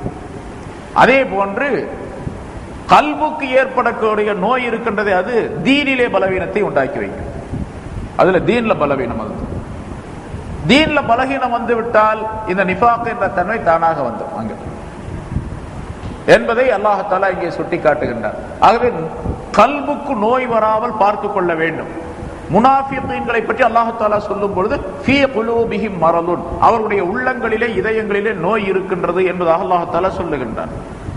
இப்ப நாம் அந்த நோய் வராமல் பார்த்துக்கொள்ள, நோய்க்கு என்ன சொன்னோம்? இப்போ 4-5 விளக்கங்கள் சொன்னோம். நயவஞ்சகத்தனம், குழப்பம், ஃபசாது, சந்தேகம், பலகீனம், நஃப்சானியத் குஃப்ரு, நஃப்சானியத்தான மனதை சேர்ந்த இச்சைகள், இவையெல்லாம் அந்த நோய். இந்த மாதிரி நோய்களிலே எதுவுமே மனதில் வந்துவிடக் கூடாது. அந்த நிலையை பாதுகாத்துக் கொள்ள வேண்டும். அந்த நோய் வராமல் நம்முடைய கல்வை பாதுகாத்துக் கொள்வது ஒவ்வொரு மூமினான மனிதருக்கும் கட்டாயம் என்பதை அல்லாஹ் தஆலா சொல்லி காட்டுகின்றார். இந்த நோய் அவர்களுக்கு அந்த ஸல்லல்லாஹு அலைஹி வஸல்லம் காலத்தில் இருந்த அந்த முனாஃபிகீன்களுக்கு இந்த நோய் அதிகமாகிட்டே போச்சு அப்படிங்கிறான். வஸாதஹுமுல்லாஹு மரல்லா, இந்த நோயை அல்லாஹ் தஆலா அவர்களுக்கு அதிகப்படுத்தி விட்டான். ஏன் அதிகப்படுத்தினான் தெரியுமா? முஸ்லிம்கள் அதிகமாக அதிகமாக அவங்களுக்கு நோயும் அதிகமாயிட்டே போயிடுச்சா. முஸ்லிம்கள் கொஞ்சமா இருந்தாங்க, அப்ப நோய் கொஞ்சம் இருந்துச்சு அவங்களுக்கு. நாளுக்கு நாள் முஸ்லிம்கள் இஸ்லாத்துல அதிகமா வந்து சேர்ந்துகிட்டே இருந்தாங்க. மக்கள் இஸ்லாத்துல சேர சேர சேர இவங்களுக்கு வைத்தறிச்சா அதிகமாகிட்டே போகுது. இந்த பொறாமை பிடித்த சில மனிதர்களை பார்க்கிறோம். ஒரு மனிதன் மீது ஒருத்தருக்கு பொறாமைன்னு வச்சுங்க. ஏன்னு கேட்டா, இவ்வளவு வசதியா இருக்கிறான் இந்த ஆளு அப்படின்னு சொல்லிட்டு அவன் மேல பொறாமை.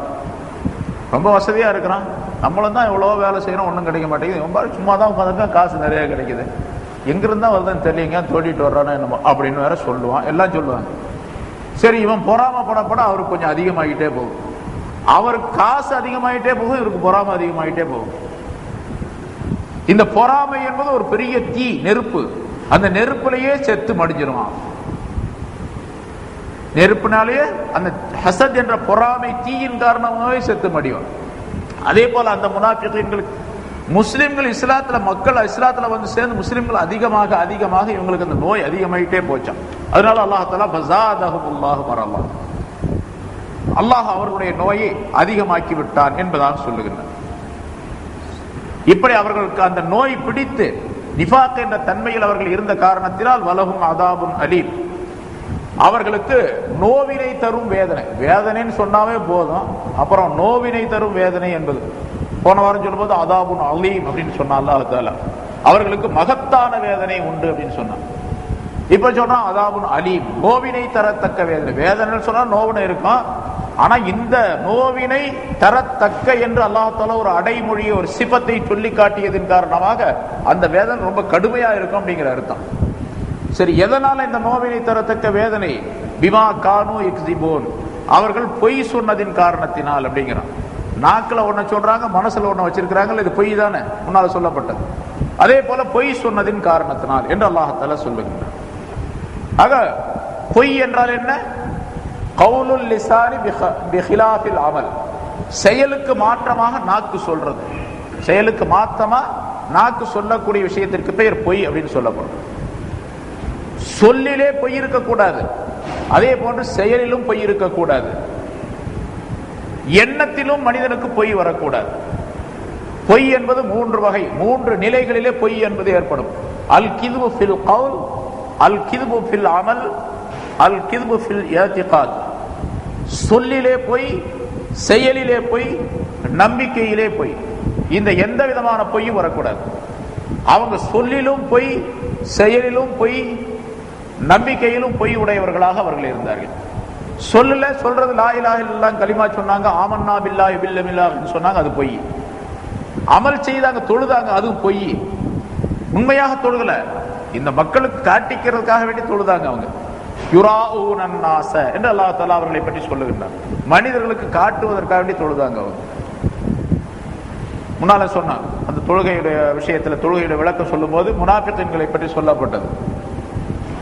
அவர்கள் எப்படி தொழும் போது எப்படி நிற்பார்கள் என்று சொன்னால், காமு குசாலா, அவர்கள் சோம்பேறிகளாக நிற்பார்கள். தொழுக பயபக்தியோட நிக்கணும், அப்படி நிக்க மாட்டாங்க. தக்பீர் கட்டிக்குவாங்க, ஒரு பக்கம் இந்த பக்கம் சொறிவாங்க, அப்புறம் இந்த பக்கம் சொறிவாங்க, அப்புறம் கொட்டாய் விடுவாங்க, அப்புறம் கண்ணை மூடிக்குவாங்க, அப்புறம் இந்த பக்கம் ஆடுறது, அந்த பக்கம் ஆடுறது, பார்க்கறது, அப்புறம் சாஞ்சிக்கிறது, ஒரு காலை அப்படி வைக்கிறது, ஒரு காலை ஒரு ரக்காத் தொழுகிறதுக்குள்ள 100கணக்கான வேலையை செஞ்சிருவாங்க, 100கணக்கான ஆட்டங்கள் ஆடுவாங்க. இதெல்லாம் வந்து முனாஃபிகீன்களுடைய தொழுகை என்று அல்லாஹ் தஆலா சொல்லி காட்டுகின்றார். லா இலாஹா உலாய் வலா இலாஹா உலாய் முதப்தபீன பைன தாலிக், அவங்க காபிரும் அல்ல மூமினும் அல்ல, 2 பேத்துக்கும் முதப்தபீன, அதுக்கும் இதுக்கும் இடையில எப்படி அலைஞ்சிக்கிட்டு இருப்பாங்க. இங்கேயும் வருவான், இங்கேயும் வருவான், அங்கேயும் போவான், இங்கேயும் வரும். லா இலாஹா உலாய் வலா இலாஹா, இந்த ஆளுங்க இந்த கூட்டத்துல சேர்ந்தவங்க அல்ல, அந்த கூட்டத்துல சேர்ந்தவங்க அல்ல, மூமின்ல சேர்ந்தவங்க அல்ல, காபிர்லையும் சேர்ந்தவன் அல்ல. இந்த மனிதன் மிக கடுமையானவன், கொடுமையானவன் என்பதை அல்லாஹ் தஆலா சொல்லி காட்டுகின்றார். இது அவங்க பொய் சொன்னதின் காரணமாக. அப்படி அவர்கள் பொய் சொல்லிக் கொண்டிருந்த காரணத்தால் கடுமையான நோவினை தரத்தக்க வேதனை உண்டு என்று அல்லாஹ் தஆலா சொல்லும் போது, முனாஃபிகீன்களை சொல்லும் பொழுது நமக்கும் அல்லாஹ் தஆலா எச்சரிக்கை செய்யணும், பொய் சொல்லாதீங்க அப்படின்னு. பொய் சொன்னீங்கன்னு சொன்னா உங்களுக்கும் அதே மாதிரி தண்டனை இருக்குது அப்படிங்கறதை அல்லாஹ் தஆலா சொல்லி காட்டுகிறார். எந்த நிலையிலும் சொல்லிலும் பொய் வரக்கூடாது, செயலிலும் பொய்யான செயல் வந்துடக்கூடாது. தொழுகிறோம் அப்படின்னு சொன்னா அது உண்மையான தொழுகையா இருக்கும், பொய்யான தொழுகை இருக்கக்கூடாது. அதாவது யாருக்காவது காட்டுறதுக்காக வேண்டி, பெருமைக்காக வேண்டி தொழுதோம், அது பொய்யான தொழுகை. பெருமை அடிப்பதற்காக வேண்டி கொடை வள்ளல் அப்படின்னு சொல்லப்படணும் அப்படிங்கிறதுக்காக வேண்டி நிறைய தர்மம் செஞ்சாரு, இது பொய்யான தர்மம். இவர் ஒரு ஹாஜின்னு சொல்லப்படணும் அப்படிங்கிறதுக்காண்டி ஹஜ்ஜி செஞ்சுட்டு வந்தாரு, இது பொய்யான ஹஜ். அது இது செயல்ல பொய். அது அதே மாதிரி எண்ணங்கள், நம்பிக்கை, அகீதாவில பொய் அப்படின்னு சொன்னா அல்லாஹை பற்றி, ரசூலை பற்றி, அல்லாஹ்வுடைய சட்டங்கள், ரசூல் ஈமானுடைய கடமைகள் என்னென்ன இருக்கணும், ஷர்த்துகள் என்ன இருக்கு, அதையெல்லாம் சரியாக மனப்பூர்வமாக உண்மையிலேயே ஏற்றுக்கொள்ளாரு. ஏதோ ஏற்றுக்கொள்ளும் அப்படிங்கிற சடங்குக்காக வேண்டி ஏற்றுக்கொள்ளுது, அதெல்லாம் இருக்குமா இல்லையா அதெல்லாம் தெரியாது, ஏதோ சொல்றாங்க செஞ்சுட்டு போவோம் என்று இருந்தால் அது அகீதாவில பொய், கொள்கையிலே பொய்யாக ஆகிவிடும். இந்த பொய்கள் எந்த நிலையில், இந்த மாதிரி உள்ள தன்மைகள் எந்த நிலையிலும் அந்த பொய்யுடைய உருவத்தில் வந்துவிடக் கூடாது அப்படிங்கிறது மூமினான மக்களுக்கும் அல்லாஹ் தஆலா எச்சரிக்கை செய்கின்றார். ஆக முனாஃபிகீன்களுக்கு அல்லாஹ் தஆலா இந்த 3 ஆயத்துகளை 13 ஆயத்துக்களை அல்லாஹ் தஆலா சொல்லுகின்றார். அதுல 3 ஆயத்துக்களை இங்கே விளக்கப்பட்டிருக்க, அடுத்தும் அல்லாஹ் தஆலா அவர்களை பற்றி சொல்லி காட்டுகின்றார். முனாஃபிகீன்களை பற்றி சொல்லி காட்டக்கூடிய இந்த ஆயத்துகளின் மூலமாக மூமின்களுக்கு பல்வேறு விதமான எச்சரிக்கைகள் அல்லாஹ் தஆலா சொல்லி காட்டுகின்றார், பல்வேறு விதமான உபதேசங்களையும் குறிப்பிடுகின்றார். அவற்றை எல்லாம் தெரிந்து செயல்படக்கூடியவர்களாக மூமின்கள் இருக்க வேண்டும். அப்படிப்பட்ட ஒரு நல்ல தௌஃபீகை அல்லாஹ் தஆலா நம் அனைவருக்கும் தந்தருள்வானாக. வாஹிர் தஅவானா அல்ஹம்துலில்லாஹி ரப்பில் ஆலமீன்.